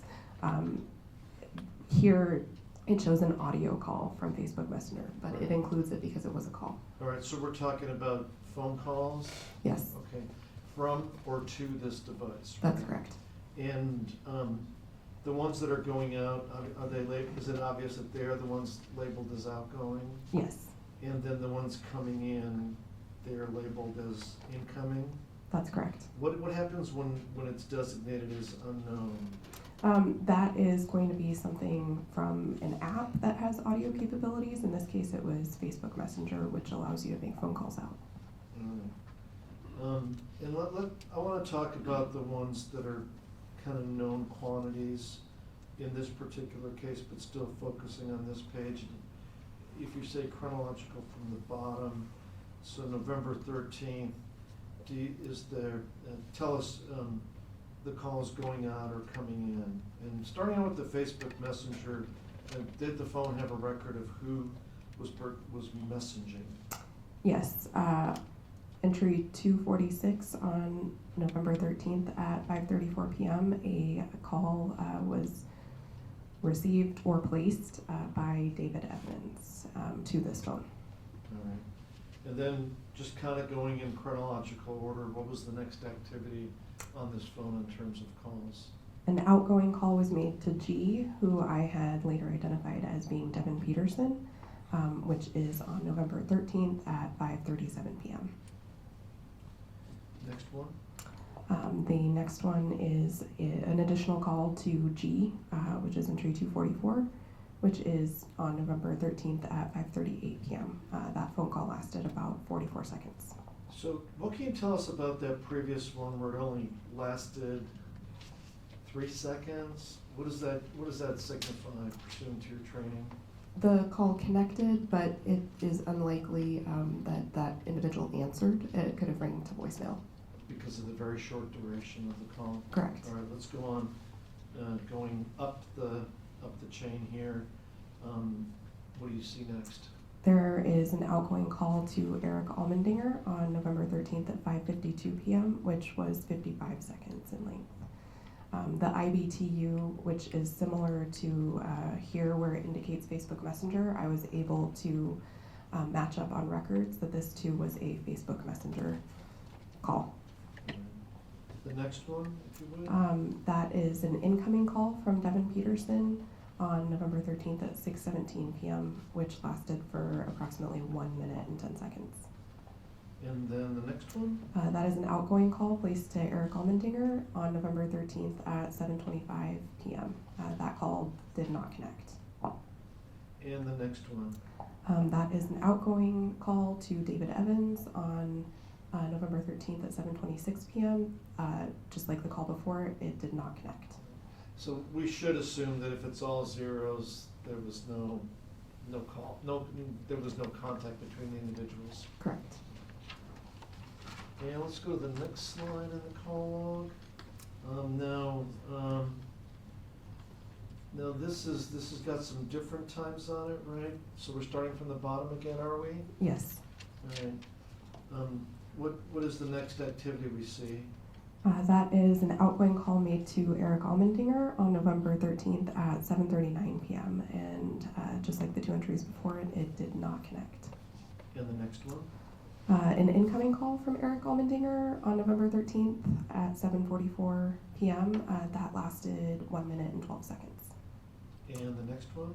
An additional incoming call from Eric Almendinger on November 13th at 7:45 p.m., which connected for approximately 24 seconds.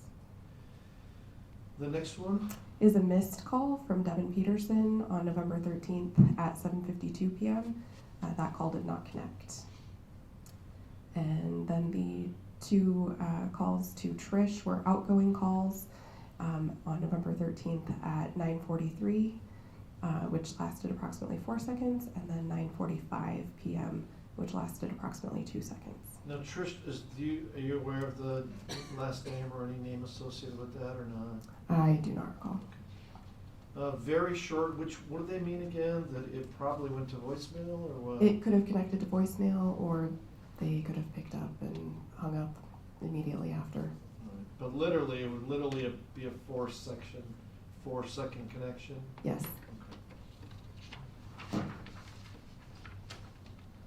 All right, now, we're still, next slide, are we still on November 13th for most of the slide? Are we still on November 13th, 2016?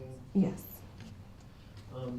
And keeping in mind that most of the jurors probably can't see the writing from afar, we'll just have you do the same thing. And I'm not gonna do this, once we get further away, I might, not have you go through each one, but especially for November 13th and 14th, I'm gonna ask you to recite for the jury, and they'll get this eventually, but recite the activity for the jury. So what is the next activity on Dominic Johnson's phone?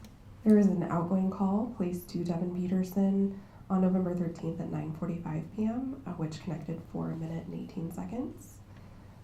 Following that is an incoming call from Devin Peterson on November 13th at 9:47 p.m., which connected for approximately 1 minute and 20 seconds. Following that is a separate call from Devin Peterson on November 13th at 9:49 p.m., which lasted approximately 29 seconds. The next entry is also a call from Devin Peterson on November 13th at 10:16 p.m., which connected for 1 minute and 43 seconds. And then again, a separate call from Devin Peterson, an incoming call on November 13th that was at 10:55 p.m. that lasted for 7 minutes and 32 seconds. There are 2 outgoing calls placed to 9824579 on November 13th, 2016 at 11:24 and 11:25 respectively. And again, those are just a couple of seconds each, a few seconds each. Yes, the first call was 5 seconds and the second call was 3 seconds. So let's move on to the longer ones. The next one. Is an outgoing call to Alyssa, who I had later identified as Alyssa Bledsoe. That call was placed on November 13th, 2016 at 11:32 p.m. for 1 minute and 20 seconds. Following that is an incoming call from Devin Peterson on November 13th, 2016 at 11:38 p.m. for 10 seconds. And then 2 outgoing calls to 907-357-2727 on November 14th at 12:28 a.m. and 12:34 a.m. The first being 1 minute and 21 seconds in length, and the second being 41 seconds in length. And if those phone calls that don't have like the names or the nicknames, if you had relevant, if you thought that those were relevant numbers, relevant names, you would have put them in the spreadsheet? This is straight from the phone, so these were not included as contacts. Okay. If I would have found that that was relevant, or I had information as to who that would have been, I could have made a notation over here. Go to the next page. At the bottom, there is an outgoing call made to Alyssa on November 14th, 2016 at 1:18 a.m. for 29 seconds. Following that is an incoming call from Alyssa on November 14th, 2016 at 8:33 a.m. for 14 seconds. All right. So now we have, between those two, is there a significant gap in time? Yes, there is, between the 1:18 a.m. call and the 8:33 a.m. Yeah. call. Now, I don't know if you remember, but does that mean that there was no activity on this phone during that time? Or does that mean there was no relevant activity that you perceived during that time? There were no calls placed during that time. Okay, thank you for that clarification. Keep going now, please.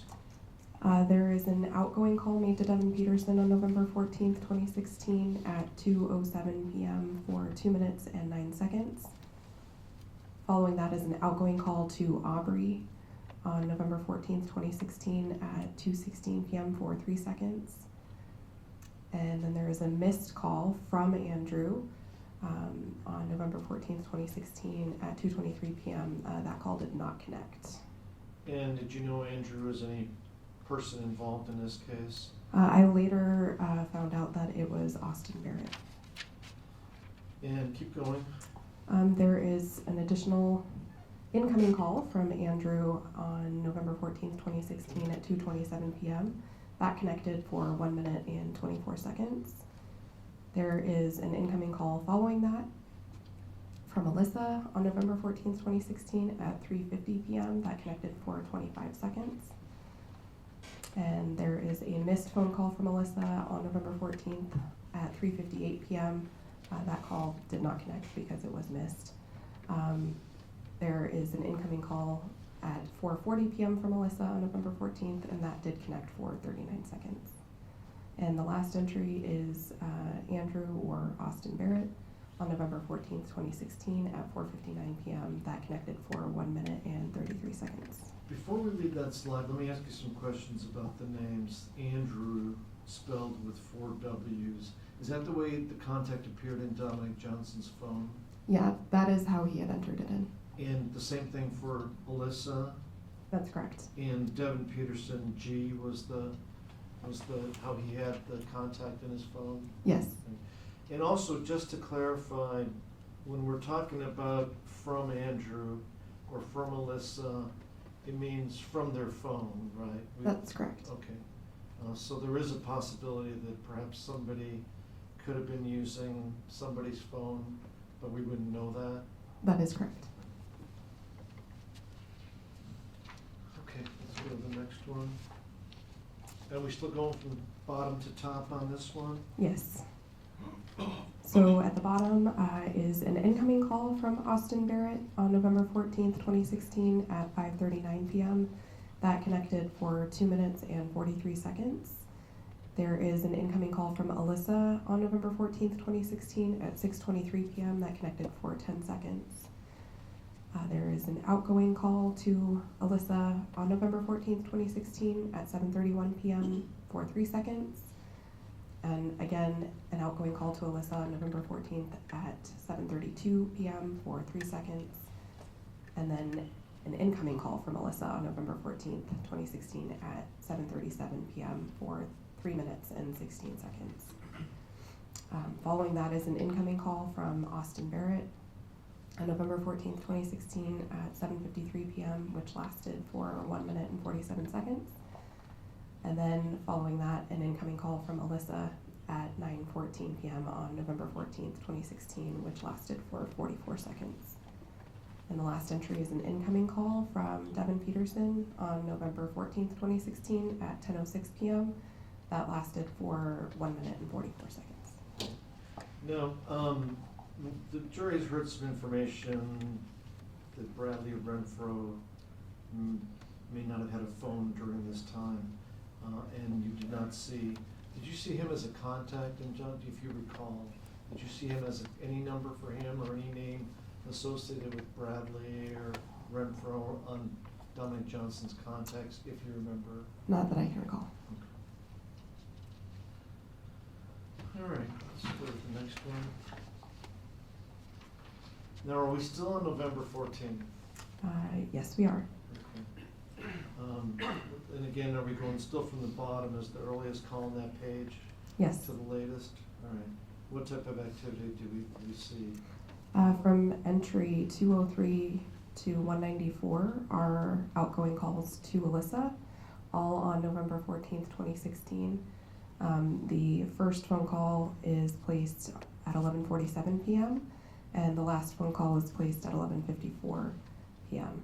Now, we see that all of these are very short duration. And again, what do you make of this? Either a very, very quick connection time or a voicemail. But again, we're not talking about texts or messages when we're talking about this call log, right? Correct.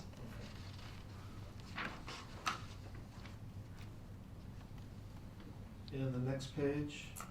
At the very, very bottom is an incoming call from Alyssa on November 15th, 2016 at 1:45 a.m. That did connect for 43 seconds. And then following that is an outgoing call to Alyssa on November 15th, 2016 at 1:47 a.m. That connected for 29 seconds. The next entry is an outgoing call to Devin Peterson on November 15th, 2016 at 2:29 a.m. That connected for 1 minute and 23 seconds. Following that is an outgoing call to Alyssa on November 15th, 2016 at 2:30 a.m. That connected for 1 minute and 33 seconds. There is an additional call made to Alyssa on November 15th, 2016 at 3:30 a.m. that connected for 2 minutes and 40 seconds. And then 2 missed calls from Austin Barrett on November 15th at 4:36 a.m. and 4:37 a.m. respectively. And then the last entry is an outgoing call placed to Alyssa on November 15th, 2016 at 8:51 a.m. that connected for 3 seconds. Now let me, so if we go through, there's a couple more here, but let me just, if we can go to the next slide, I'll just ask you some questions. So for this particular page, is it the same type of thing that the jurors had this exhibit, they could figure out whether it's incoming or outgoing and the duration? Yes, it will indicate in this column whether it's incoming, outgoing, or missed, and then in this column, the approximate time that that call was connected. And then let's go to the next one. Is this a mix of November 15th and November 16th? Yes, And- 1 entry for the 15th and the rest being the 16th. And for all these, those are, the person, it's all the same contact, right? Yes, Okay, and that's labeled as such, right? yes it is. Okay, we'll move on. Let's go to the next one. So- What is the date for this one? This is November 16th, 2016.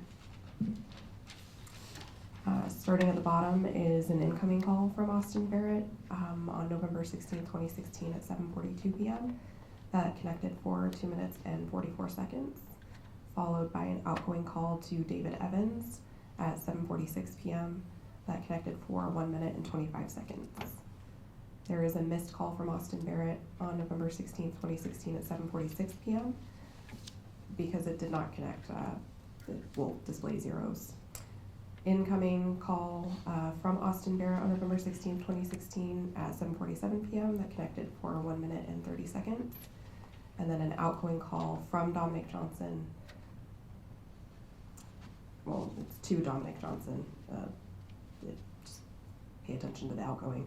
On November 16th, 2016 at 7:47 p.m. that connected for 1 minute and 23 seconds. And that's what, through Facebook? Yes. And is that him calling out or him getting a Facebook call? He is calling out. And do we know who he's calling to or not? That I do not know. All right. I'm not gonna cover the other ones that are zeros, so let's move on to the next page. And the next page, I see a lot of zeros there, correct? That's correct. Is it the same other phone as far as the being involved with missed calls? It's all to the same contact. Okay. And it's, all these missed calls are from Austin Barrett's phone? That's correct. All right. Move on to the next one. This is a missed call from Austin Barrett on November 16th, 2016 at 8:07 p.m.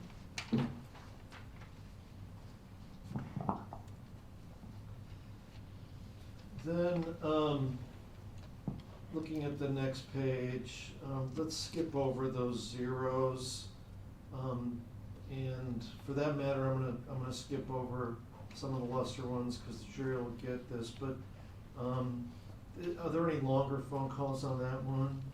There is an outgoing call placed to Eric Almendinger on November 18th at 3:07 p.m. That was for 4 minutes and 57 seconds.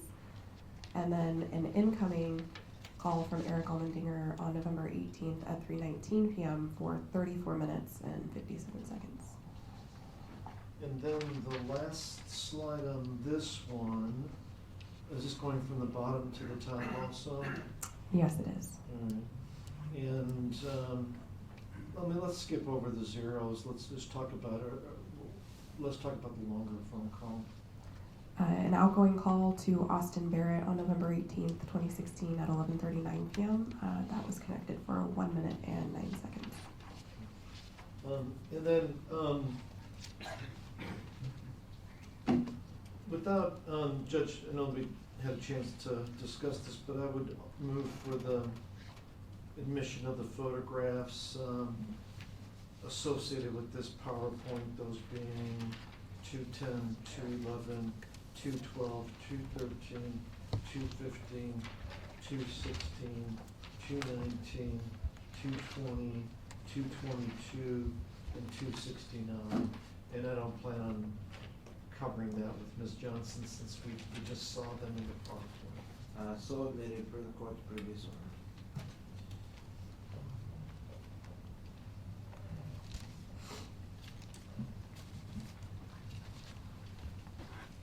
Now, let's turn our attention to the next one, which is 284. We'll probably have to X out of this one.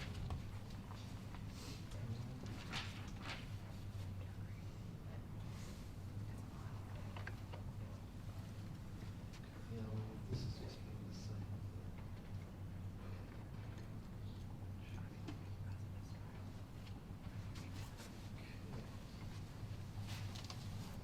Now, you're familiar with 284, is that correct? Yes. And tell us, what does this PowerPoint relate to?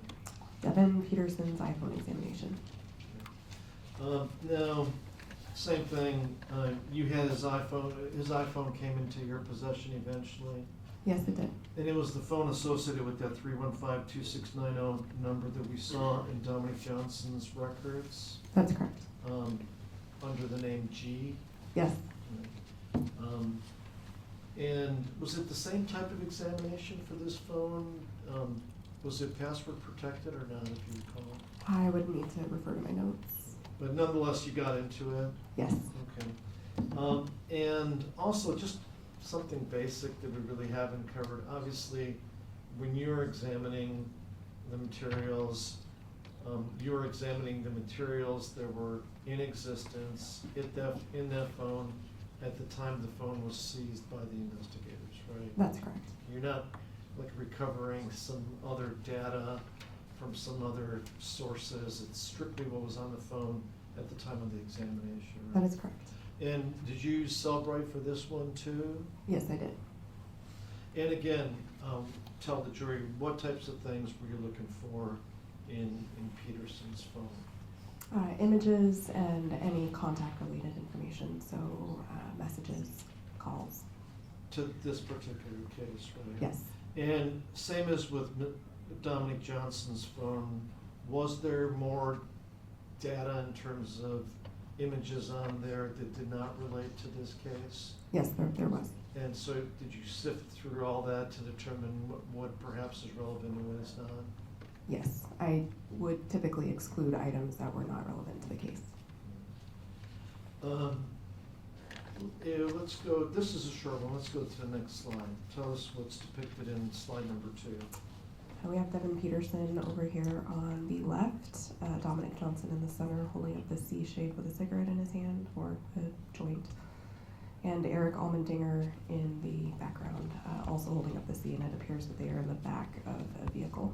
All right, and let's just use this one kind of as to illustrate the example of what you were looking for when you were doing the examinations of the phone. So you knew how all the participants in this case appeared? Yes. Before you examined the phone, and you also said you had information about some of the gang mannerisms as far as them emulating gang stuff. Yes, I did. And you picked this photo because of what? Why did you include it? It showed the connection between the three of them as well as the propensity to hold up the C. All right. And how about date associated with this phone? This was taken in September of 2016, September 28th to be exact. And then let's turn our attention to the next one.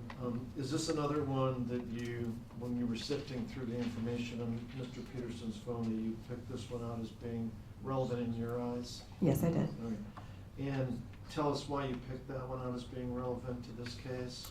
The fact that it was Eric Almendinger holding up a firearm and that it had been created or shown up on this device after the incident had occurred in November. As you can see, the date is 11/25/2016. Okay. Did you have knowledge of the guns involved in this case or not? Or did you see him holding a gun so you figured it was relevant to this case? I figured it was relevant to the case since I was unaware of what firearm was used. But it was obvious to you that he had a firearm in his hand? Yes. And again, created, now here, I suppose it could have been, the phone could have been on is this likely it was sent to him, or what can you tell us about that? Or it was taken by Peterson, or do you have any insight into that or not? The only indication I have is that there is this timer in the upper right-hand corner, which would indicate that it came from an app, most likely Snapchat, and showed up on the device that way. Okay, thank you. And I think that was the last one, so I would move for the admission of the PowerPoint, which we already showed. And then also the two photographs associated with it, those being 209, the three in the Suburban, and 42 Almaninger with the gun. So admitted, based on the court's previous rule. Right, now, there was an issue with the first exhibit 283 that we didn't discuss. Before cross-examination? Well, I want to deal with it before they're shown. Two Oh. items. Well, I think we were done, actually. We discussed it. Oh, okay, so. 283 is finished. Okay. No worries, Sean. Huh? They're not gonna be shown again. Oh, okay. All right, cross-examination. Have a seat now.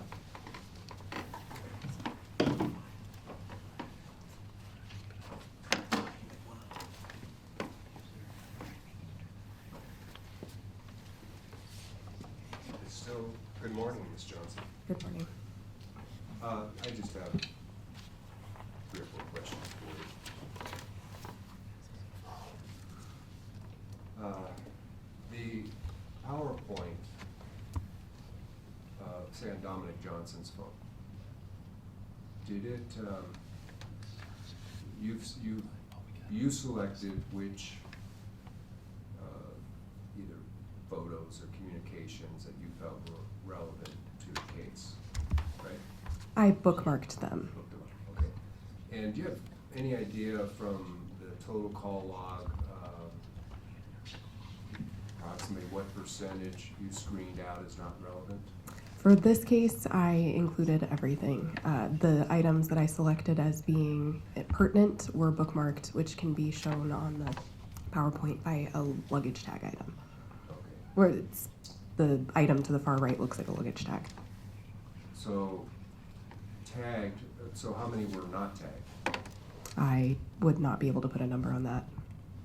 And that kind of discovery would not have been passed on to other parties, is that what you're saying? I supplied the entire report to the case officer. The items that were bookmarked were strictly to bring to the case officer's attention. Okay. So we wouldn't know, I mean, we wouldn't be able to second guess whether some of that information that was not passed on or not selected by the case officer, we wouldn't know what those communications, who they were sent to or who they were received from. I'm trying to find out if, the point of the question is just that, you know, of all the phone calls made, how many were approximately tagged, what percentage? I would not be able to put a number on that. And is it fair to say that, you know, what one person would feel is relevant is not necessarily, without the opportunity to examine all of them, not necessarily what another person may think is relevant? When I have known case facts, I focus on what I have present at the time. Granted, but the point of the question is, it's a subjective assessment first of all, by you as a forensic examiner, and then it's all passed on with tags to the case manager. So it's going through 2 levels of determination of what is relevant and what is not. My question, or the point of my question, is there's a lot of data that was determined not to be relevant. You're asking, did I screen out items that I didn't believe to be relevant, or? No, you testified, you sent it all on, you tagged them, which you felt Yes. was relevant. And then it's screened again or reviewed again by the case manager to determine, as far as you know, they run with the tagged ones? Do they, scrutinize if there's more there? Do you know? I do not know. That is the responsibility of the case officer. I provide the information to them, and they do with it what they may. Let me ask you specifically about a number that you did tag, the only number you didn't have an identity from, that didn't identify one of the other 3 co-defendants that were communicating with each other. And that number was 798-2459. Why did you include that unknown?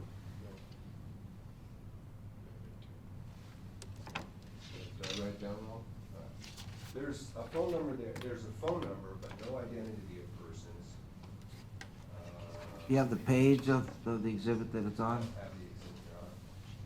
But I did review and I wrote it down. 907-982-4579. It fell within the time frame of the incident. So what follow-up did you do? At the time, I probably Googled the number, but I cannot accurately testify to that. You don't recall? I don't recall. So the identity of that person does show up, but you don't know if you were the one that made those calls to determine the identity? Did you call those numbers? You don't know? I wouldn't have called the number. I would have. Then why did you include, did you tag it?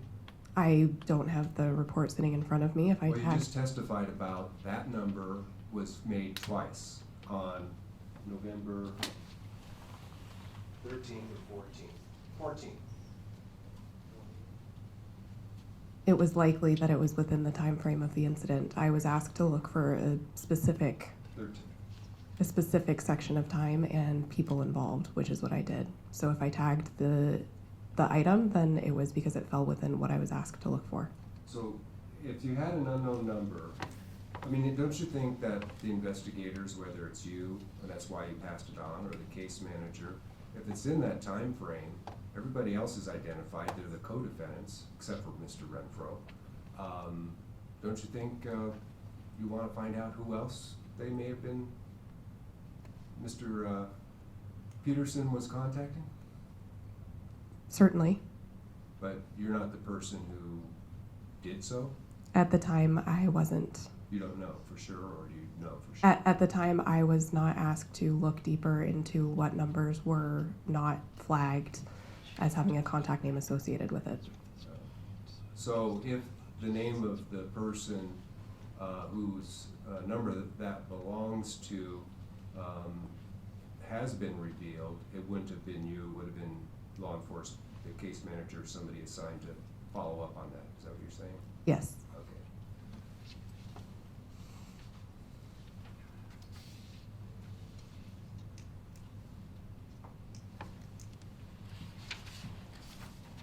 And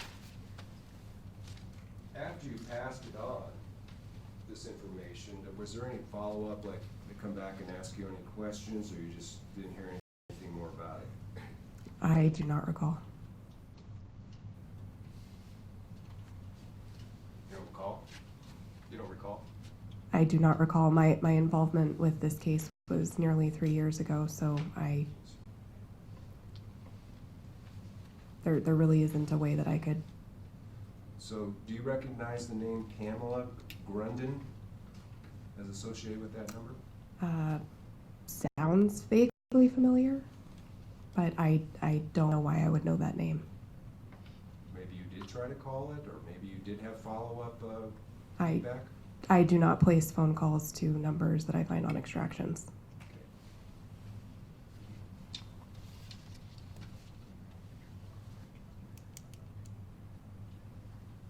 So, just to wrap it up, you went through all of this data and you selected or tagged because of time frame, especially, and for reasons that other reasons you mentioned, not just the time frame, but other aspects of the state's theory of the case and association, and something like this with Mr. Almendinger holding a handgun out. The bottom line is, in all of that data, there's not a single reference to Bradley Renfro being in that chain of communications. That's correct. Thank you. And if you didn't have a phone, you wouldn't have been able to be in that chain of communications, right? That's correct. This is all phone stuff, right?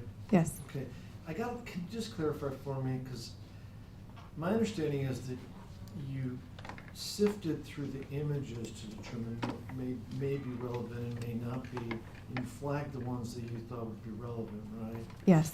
But Mr. Provost was asking about the call log, I mean, the number that he was at, and my understanding was the call log are the actual calls, whether we know the numbers or not, right? Yes. So you were not sifting and picking out relevant calls. The call logs are all the calls, right? Yes. Okay, thank you.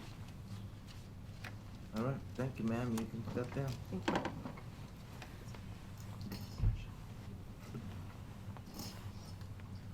We need a few to change gears because the next witness covers something totally different.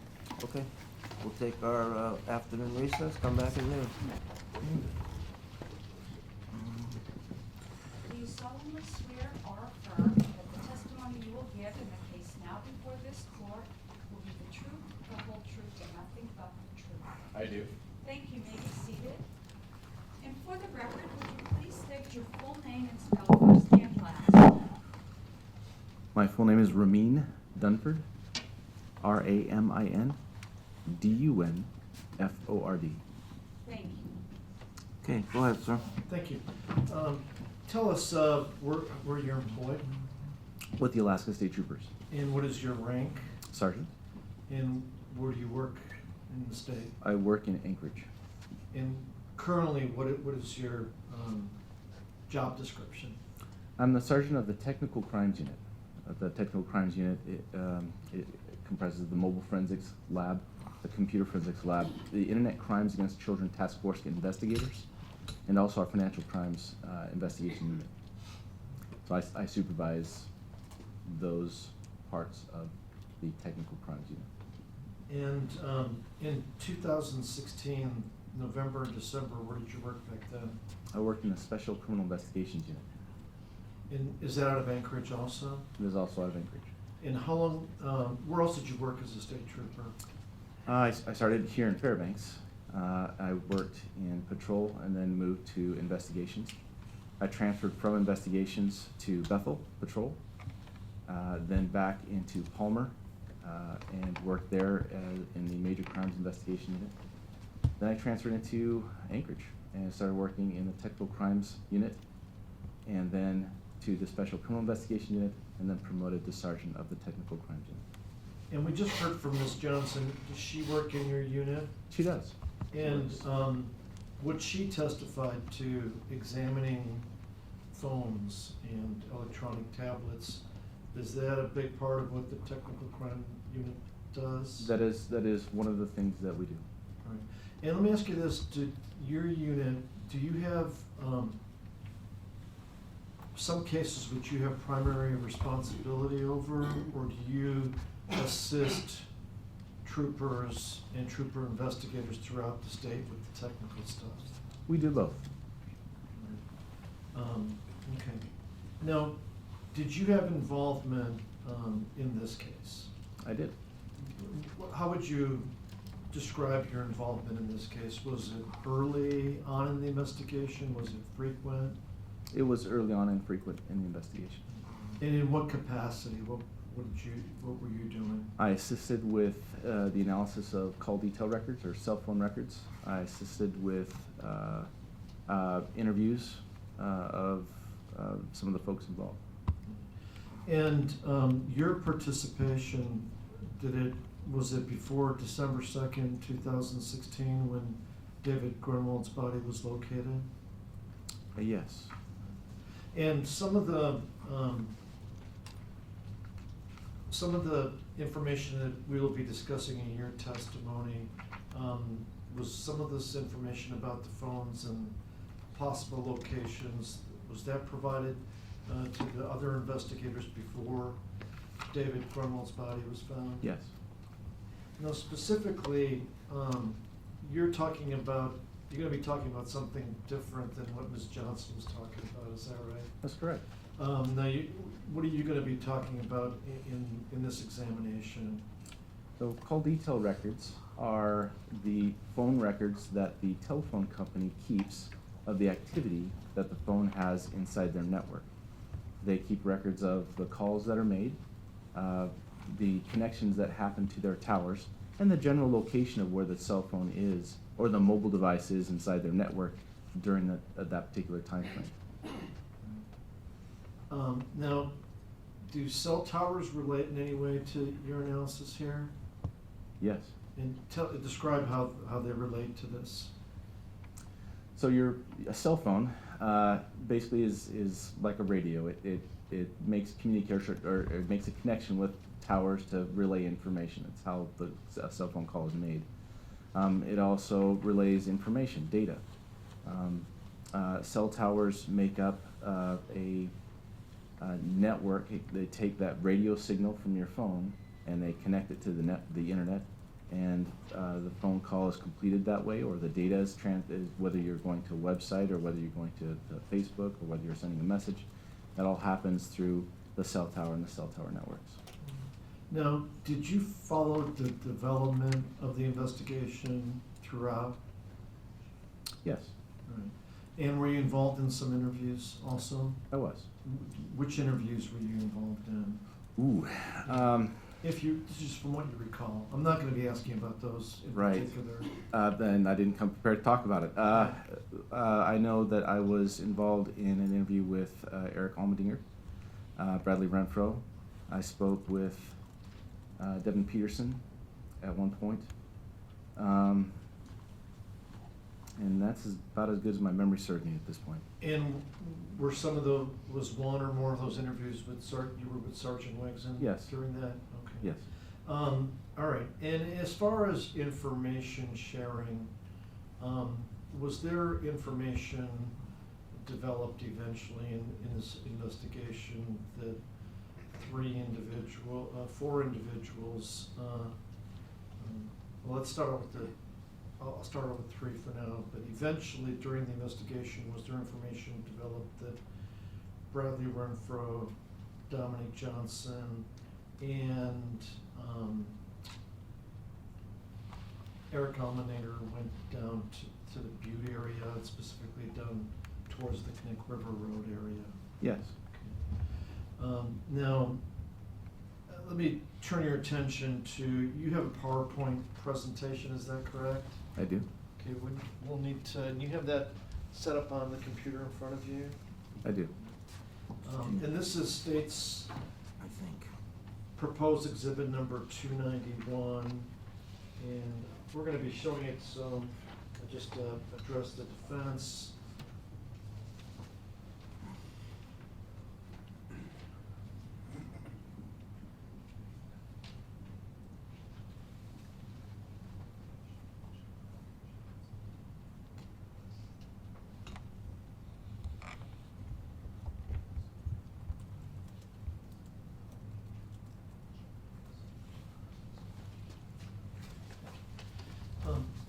Now, as it relates to, any objection to 291? No. All right, I would move for the admission of 291 so we could publish it to the jury during the course of this PowerPoint. Any objection?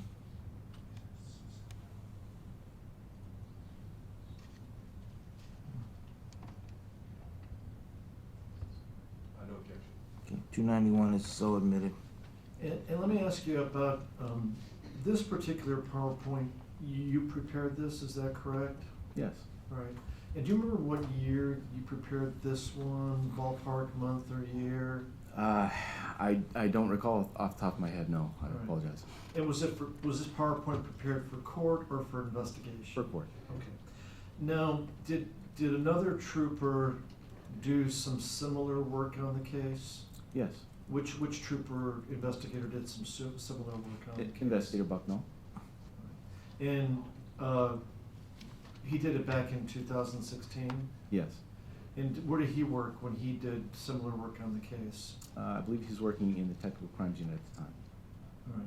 And when you prepared this, were you providing some additional information, supplementing what investigator Bucknell did Yes. in this PowerPoint? Yes. Now, for this one, it'll be a little different. For the other witnesses, I was pushing the buttons, or Sergeant Wegson was pushing the buttons, but I'm gonna ask you to do, since you created this PowerPoint, to do it. I'll obviously be asking you questions, but they're more gonna be like, what do we see in this slide, and those type of clarification questions. So, with that said, as to 291, what you have on the screen there, what do we see on this slide? Okay. So the records, all of these records that you're about to see stem from the mobile device identified or associated with Dominic Johnson.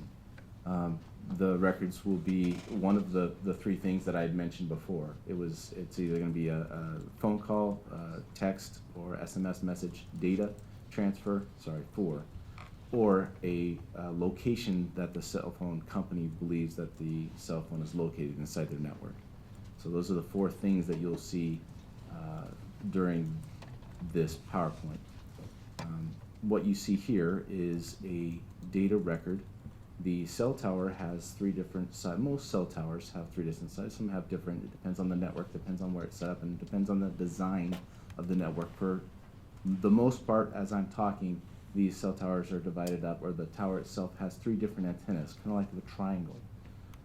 They cover a sector or section of the area that the network's designed to cover. As you see here, now radio waves don't follow a pie shape. They don't follow a straight line. Kind of like light, it scatters, it goes all over the place. But the cell tower companies tell us how wide the beam is of the radio wave as it goes off of their antenna.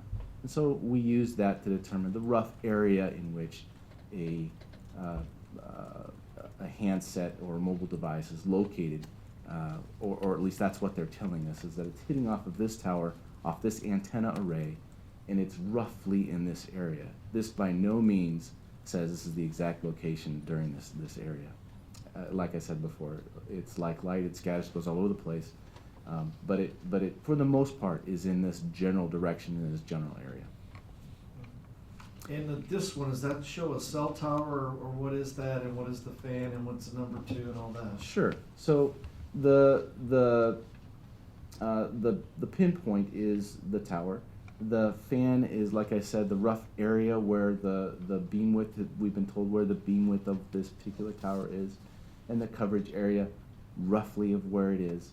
And the number 2, if I believe the software that we used at this time for this was PLX, it tells us how many transactions happened during for that particular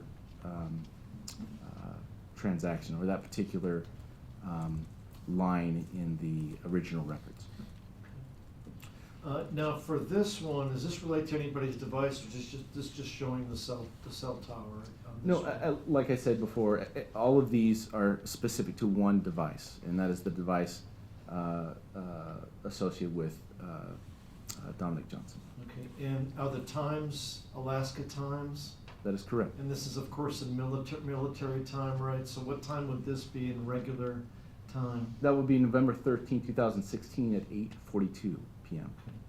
And this would indicate that his device is someplace within that fan area? No.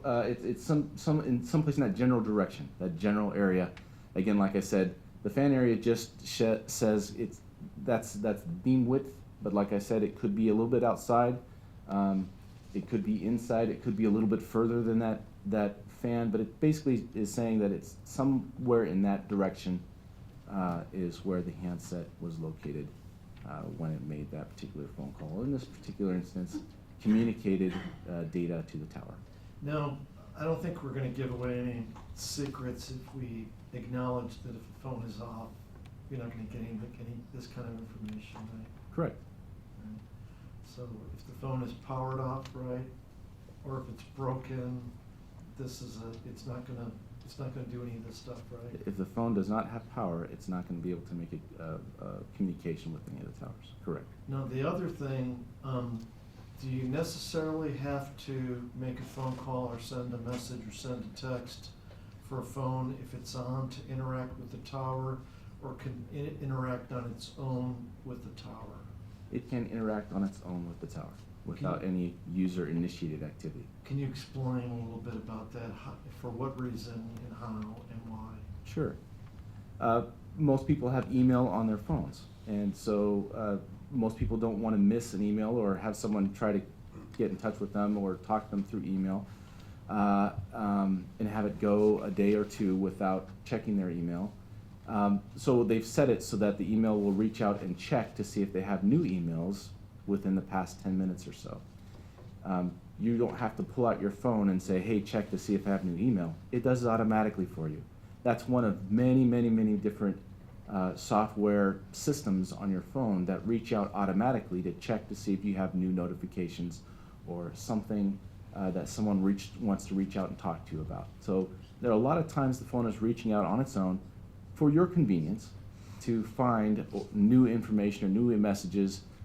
Sometimes it reaches out to find out where you are so that it can tell you when you ask it, hey, take me to so-and-so's house. Well, it knows where you are. Why? Because it's constantly finding out where you are so that it can be convenient for you when you ask it, I want to go to one place or another. Now, before we get into the next slide's geography, can you just, the jury has seen some of the maps, but not, in these colors. So the roads are designated in yellow or orange on this slide, correct? Yes. Okay. And the road furthest to the right on the slide, can you describe what road that is? Yeah, furthest to my right, yeah. All right, so Can you describe what that road is? So this is going to be difficult for me because, so you're talking about this road here. Correct. Okay, this would be the old Glen Highway. And what's it crosses one river first if you're coming from Palmer? Kinnick River? The Matanuska? Matanuska River, I apologize, the Matanuska Glacier's up here. Yep. So Matanuska River, and then here's the Kinnick River. Okay. And is there a bridge over the Kinnick River on that road? There is. And you've been down there before? I have. All right. And then in terms of the big orange mark, I think most of us can figure that out, but is that the Glen Highway, the wide Yes. orange? And then the highway peeling off to my left, is that the Parks Highway? Is that the interchange? You're talking, oh, your left. Yep, this right this there. way. Yes. Okay. All right. And then also, we had some discussions during the case about the Palmer-Wasilla Highway, the one that connects Palmer to Wasilla. Is that the east-west road that's in the lighter color arrow line? You're talking about this road here. Yeah. Is that Yeah. the Palmer-Wasilla? That's correct. Okay. All right. Let's go to the next one, please.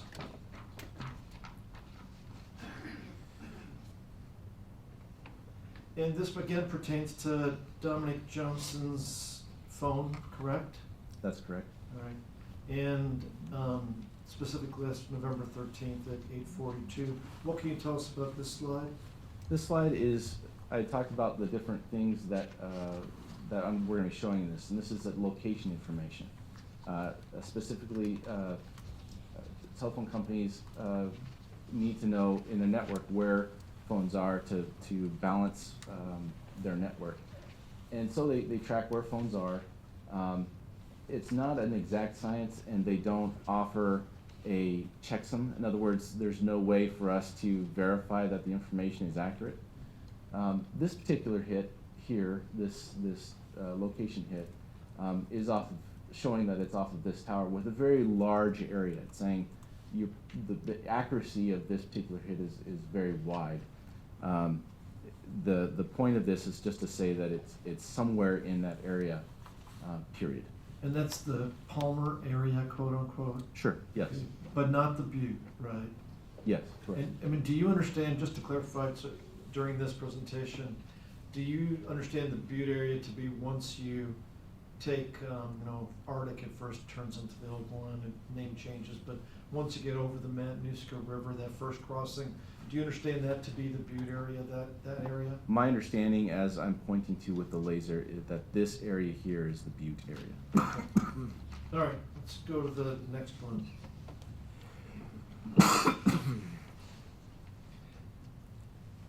All right, this is an overlay. This is an overlay of the data record and the location record. So same time frame, same slide you just saw, just that overlay. Basically, what this is saying is the location. Since the location information that the network collects isn't verified, what I'm showing here is that the information that is verified, the information that we can rely on more reliably, is the tower itself and the radio antenna that's saying that this is where the phone is, or at least that the antenna array that it's connecting or talking to. So the time frame is 2042. The location information you see is that particular tower somewhere in that area, but the antenna array is actually pointing back towards Palmer. Let's go to the next one. This is the data hit, and this is the overlay, now showing at now showing at 20:43 hours, so 1 minute later. It's the location hit, and the tower beam is also showing in the same area now. And the airplane, that's the Palmer Airport, right? Where the airplane is? Right here, Okay, yes. thank you. Let's go to the next one. The next record for Dominic Johnson is a data record that shows at 21:05 hours. So here, this is the tower, this is the antenna array or arrays that it hits off of. This is the location information associated with it, and that's the overlay. And would this information suggest that Dominic Johnson's phone is in the Butte area at this point in time? That's correct. And let's go to the next one. This is at 21:43 hours. So 21:05, 21:43. And what do we see here? These are the two towers. One is on top of, the road is escaping me at the moment, Clark Wolverine. And this antenna or this tower is the one that we've been talking about earlier that was on the Palmer-Wasilla Highway. And does this slide show anything relating to the phone at this point, or just the cell towers? This is SMS. This is an SMS or voice record. So this is an actual phone call, or it's a text message that the user of that phone did at that particular time. All right, and then the next slide, what do we see in that one? So this is a cluster of location information with a time range of 21:42 to 21:44. In a second, I'll overlay the two time frame and location information. Let's ask it, can you go back to that one?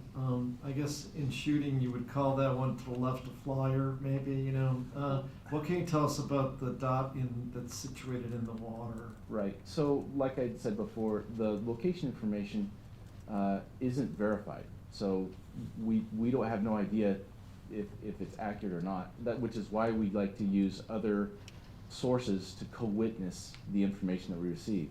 Sometimes when we use this location information, it is pinpoint accurate.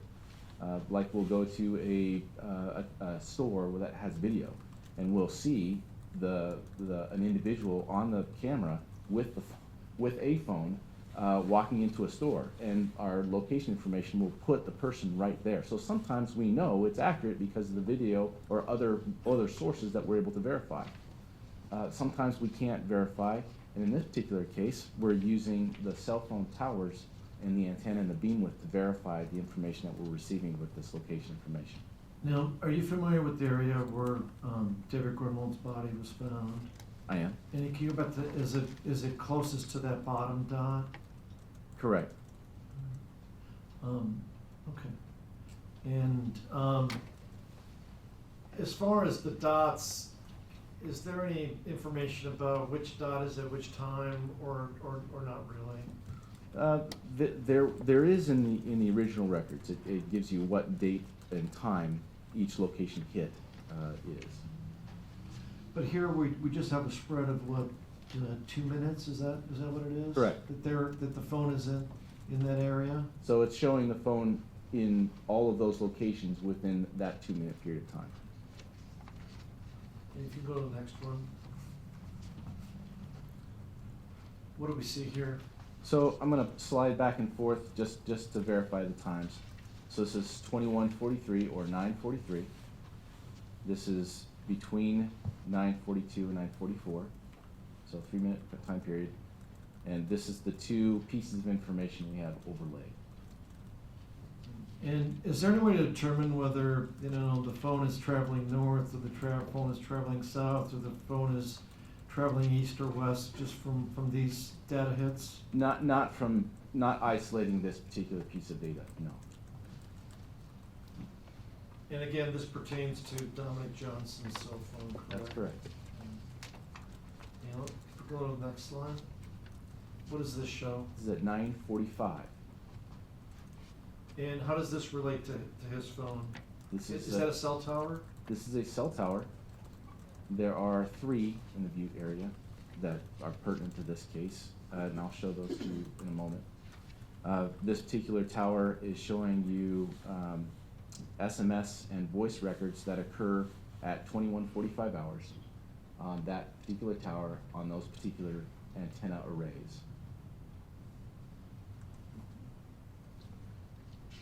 Go to the next one. This is the second tower at 21 or 9:47 and 9:49 that have that particular mobile device communicating with it on those particular antenna arrays. And at 9:49, you said? 9:49. All right. Next one. From 9:44 to 9:49 is the location information associated with that same phone, and this is the overlay. And this is again close to the Old Glen Highway in the Butte area, right? This is all in the Butte, what I would call the Butte. And the next one? This is at 9:57, and this is that tower back on the Palmer-Wasilla Highway. So are you saying that it appears that device is back in the Palmer area at this point? What I can say definitively is hitting off of that tower and off of that antenna array. Okay. And the next slide, please. The next slide is the location information that's associated with that time frame, and that's the overlay. Does that mean the phone is someplace in that circle? As I said a bit ago, and I've been saying throughout, that the location information it's hard to determine and verify that its veracity. We do know when a record is telling us that it's hitting off a particular tower, off a particular beam width, and this is a voice or it's an SMS record, so it's a user-initiated or activity. It's hitting off of that tower, off of that particular beam width or that particular set of antennas that are pointed in that direction. Now, can I ask you just to scroll back a little bit to the one with the multiple dots along the Old Glen Highway? No, even further, but just with the green dots, not all the fans.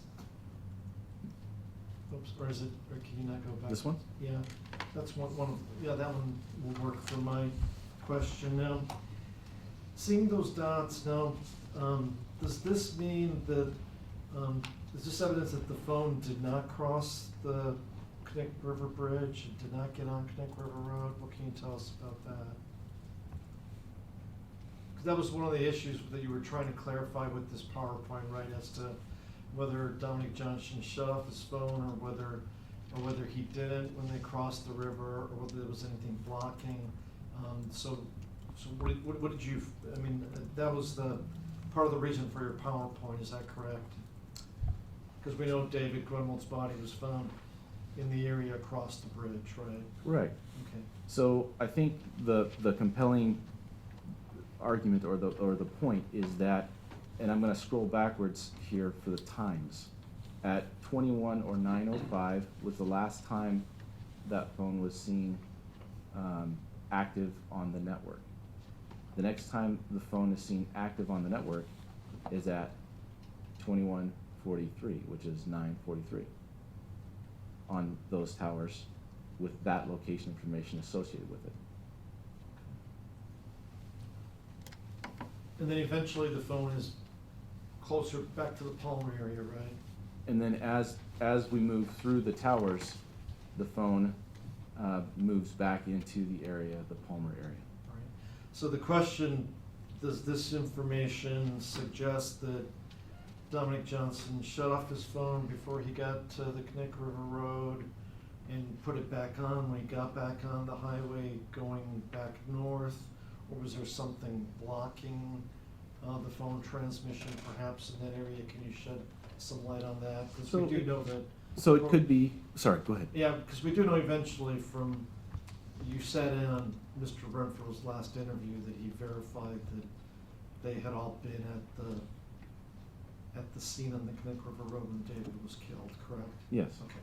So I'm asking you this information, does it suggest one thing over another, or are we still left with a couple of different possibilities? In light of the interviews that I've listened to and participated in, this would lead, I'm searching for the right word, verify the story of shutting off the phones, or the phones being shut off. This would be, this type of information would be indicative of a phone being shut off and then again turned back on. And the reason I say that is because there is no tower hit from 9:05 to 9, I believe it was 43. And now, on the Connect River Road, how is the reception on phone reception on Connect River Road, and can that affect any of this stuff or not? It's spotty, and I have a PowerPoint that we can walk right into that. Okay. This is an overhead map of the Butte area, and Connect River Road is in red.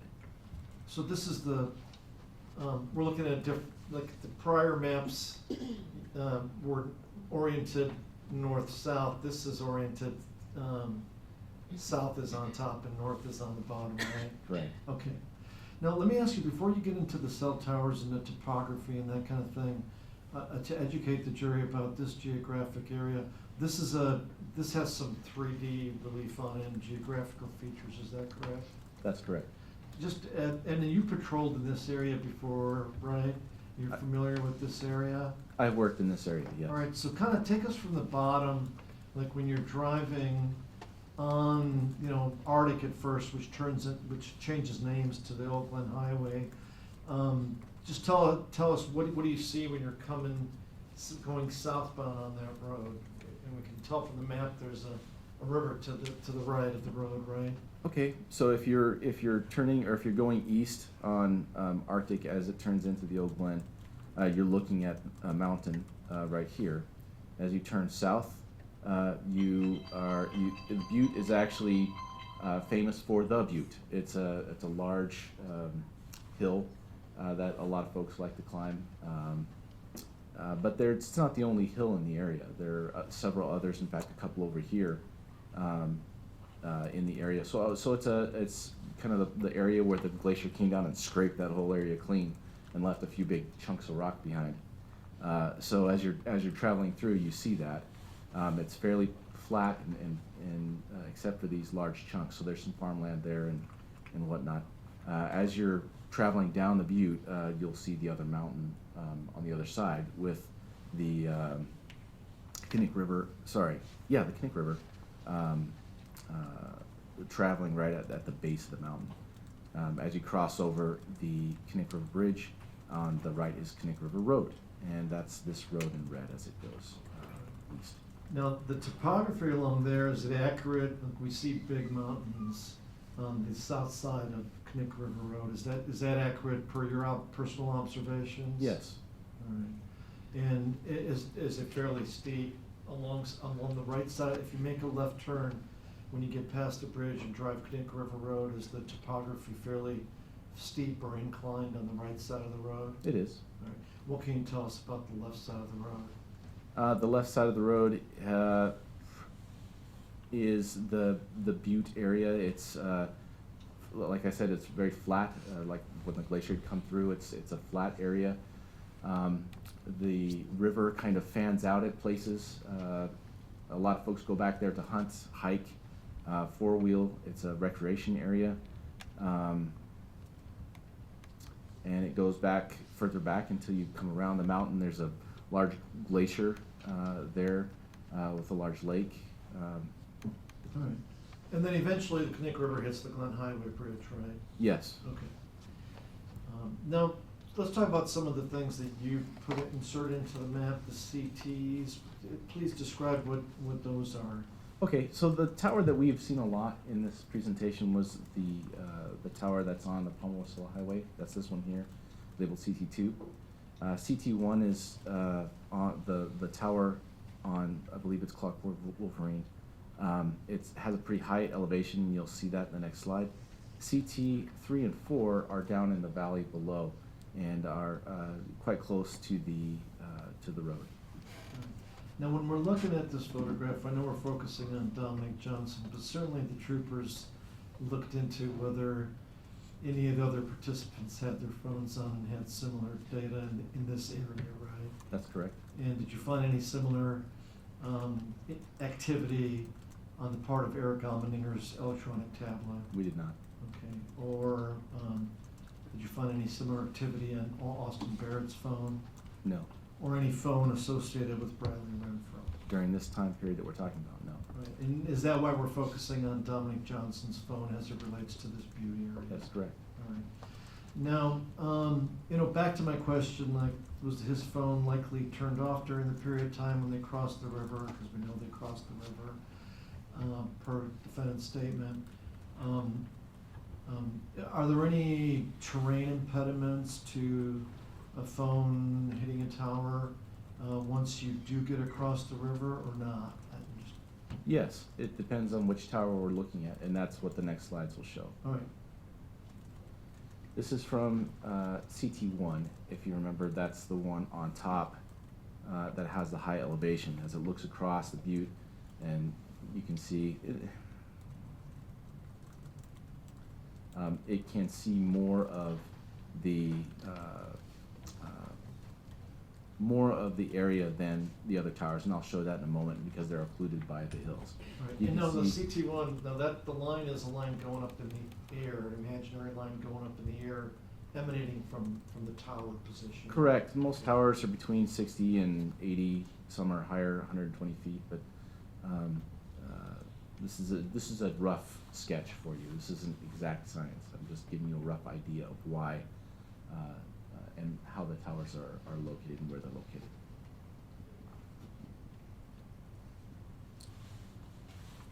This is the view from CT2, moving down towards Knik River. Oh, I'm sorry. This is CT2. Remember, is the Palma-Wasilla Tower. So we're looking at the mountain and we're looking up the valley towards the glacier. And you can see very faintly. I'll zoom in. You can see faintly the roads there, marked in red: Knik River Road and the Old Glen. Okay. And this is CT3, which is the tower that's in the valley. That's closer to both roads. You can see the Old Glen is right here in front of you, and Knik River Road is right here in red. It's occluded because of some of the, and you can see hills that are in the way here and here. And lastly, CT4, which shows the big hill here that's blocking pretty much the whole of the road, which would have been the closest tower to pick up Knik River Road. Is that it? That's it. Okay. So, you did conclude that the phone was likely off for a period of time? Was that your conclusion? That's a possibility, yes. Okay. Or it didn't hit during, on one of the towers during that time? The mobile device in question that we're talking about here that was identified to be associated with Donald Johnson was inactive during that period of time from 9:05 to 9:43. 9:05 to when? 9:43.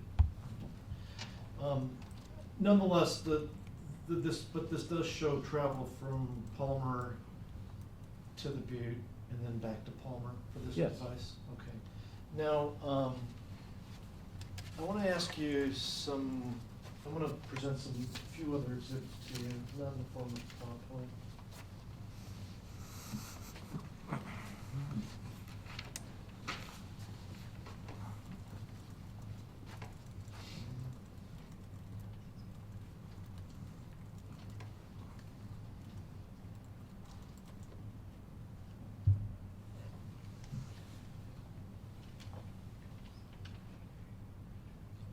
And while they're doing that, just to eliminate any misinformation, when you sat in on, did you sit in on the defendant's last interview with Sergeant Williamson? I don't remember how many interviews there were. I do remember sitting in on one of the interviews. I don't remember if it was the last interview or not. All right. But he eventually verified that he, Johnson, Barrett, and Johnson, Barrett, and Almeninger were at the murder scene at the Connect River Road, correct? That's correct. Okay.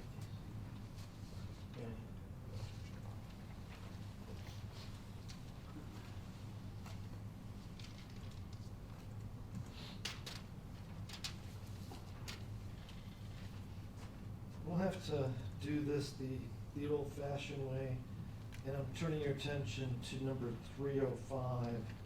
And if I'm just gonna share your microphone and hold it up. And this really goes to the issue of, is there any scientific evidence of this type linking Devin Peterson to being in the Palmer area during the close in time to the murder? And so that's why I'm turning your attention to 305. You had a chance to examine State's exhibit number 305? I did. Okay. And was 305 created based on some of the work that your colleague, Investigator Bucknell, did?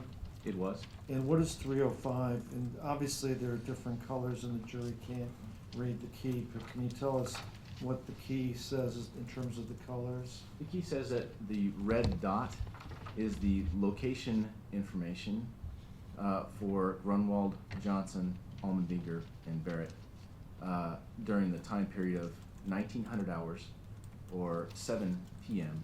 on the 13th to 8:23 p.m. on the 13th, whereas the yellow location information is for Devin Peterson. And are you familiar with Pittman Road? Are you familiar with that area? Yes. And he would have been in that general area during this time, or his device, rather? His device, yes. Okay. I'd move for the admission of 305. Any objection? So admitted, and what are we calling that, Mr. Calhoun? I'm sorry? What are we calling that? Well, Judge, I don't know if there's a real convenient name for it. Maybe Investigator Dunford can give it a name for the This exhibit would list. be location information for Peterson, Grunwald, Johnson, Almendinger, Barrett, 11/13, 1900 hours, 23 hours.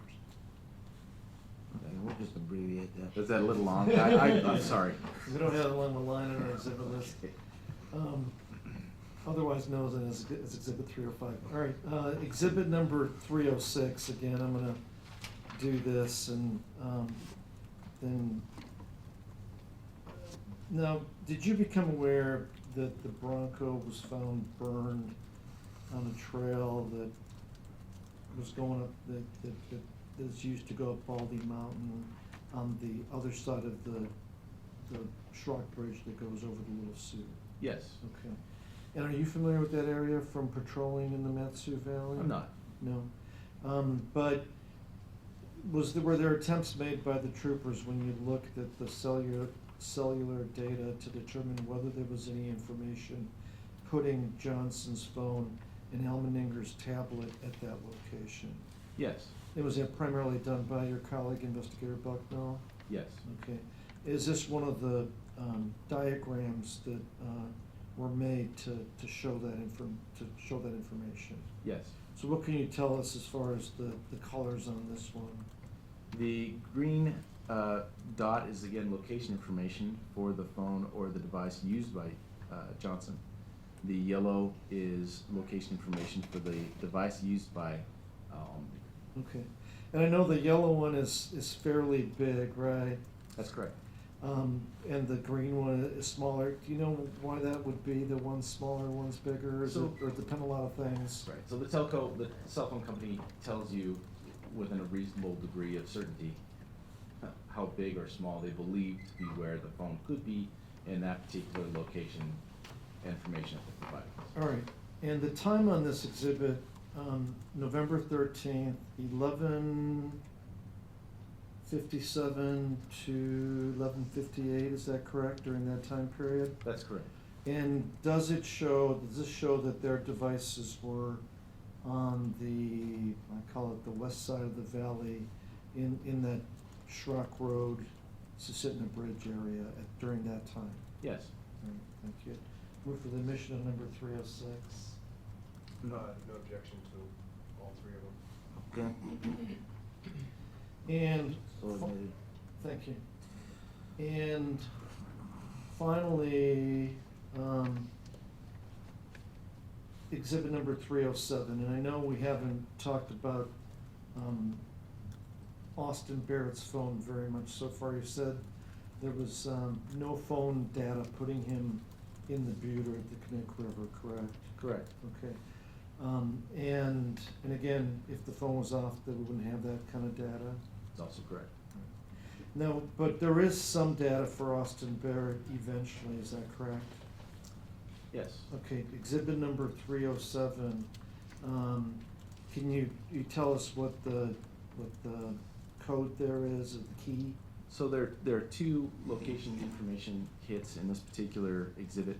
The key is that both of those hits are Austin Barrett's in the area of Hollywood and is that Johnson Road? Johnson, I believe that's Johnson Road. In Hollywood, that's closer to the west side of the valley? That's correct. All right, and we know that, we've heard from other troopers that the Peterson residence was on K Lake Road, other troopers who testified about a search warrant executed there. And can you point out where K Lake Road is here? This is K Lake Road. And what time is associated with this particular information? 20 on the 14th, so that morning at 00:20 hours, so that would be at before 1 o'clock in the morning at 20 past 12. Right. 20 past 12 to 32 minutes past midnight. And so this one shows that the phone associated with Austin Barrett was active in this location during that time period? It was, yes. So in other words, if he still had his phone on when he was in that K Lake Road area, we wouldn't have this data, right? If it was turned off? If it was turned off, no, we would not have this information.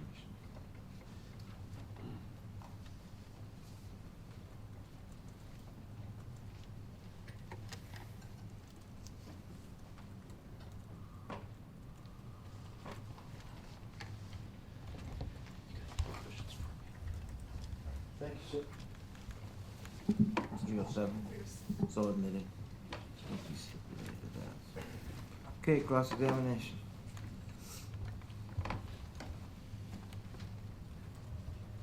Hello, Trooper Dunford. Hello. I just have one or two questions for you. Very good. So just to be clear, none of this data was connected to any phone identifiable to Bradley Renfro. That's correct. The follow-up to that, it's more or less a hypothetical, see if it makes sense to you. So, if no phone is attributed to Renfro, and he's in this car with this group, and he wants to communicate with somebody outside the group, he has to ask one of them to borrow their phone, right? Please repeat the question. If Renfro felt the need to contact anybody outside of the group he was with in that car, he would have to ask one of them to borrow their phone. If he did not have a phone, that is correct. And hypothetically, in doing so, he would be putting them on notice that he was seeking to communicate with somebody outside the group. That seems obvious, yes. Okay, thank you. Any follow-up? Okay, step down, sir, be released from your subpoena. So my understanding, Mr. Kalichek, that's it for today? Well, Judge, it's one of those things where Sergeant Wigton is here, obviously the jury sees that. He has a lot of material, of all types of varieties. But to me, I don't know, it's 1 o'clock, and yes, we could do one thing or another with him, but it makes more sense probably to have him start And fresh on Monday. both the parties have some preparation to do for Monday. Well, as always, we do have a few things to prepare for. Okay, so we're gonna go ahead and call it a day and a week. Everybody enjoy the nice weather out there, and we will see you promptly at 8 o'clock Monday morning. Have a good weekend.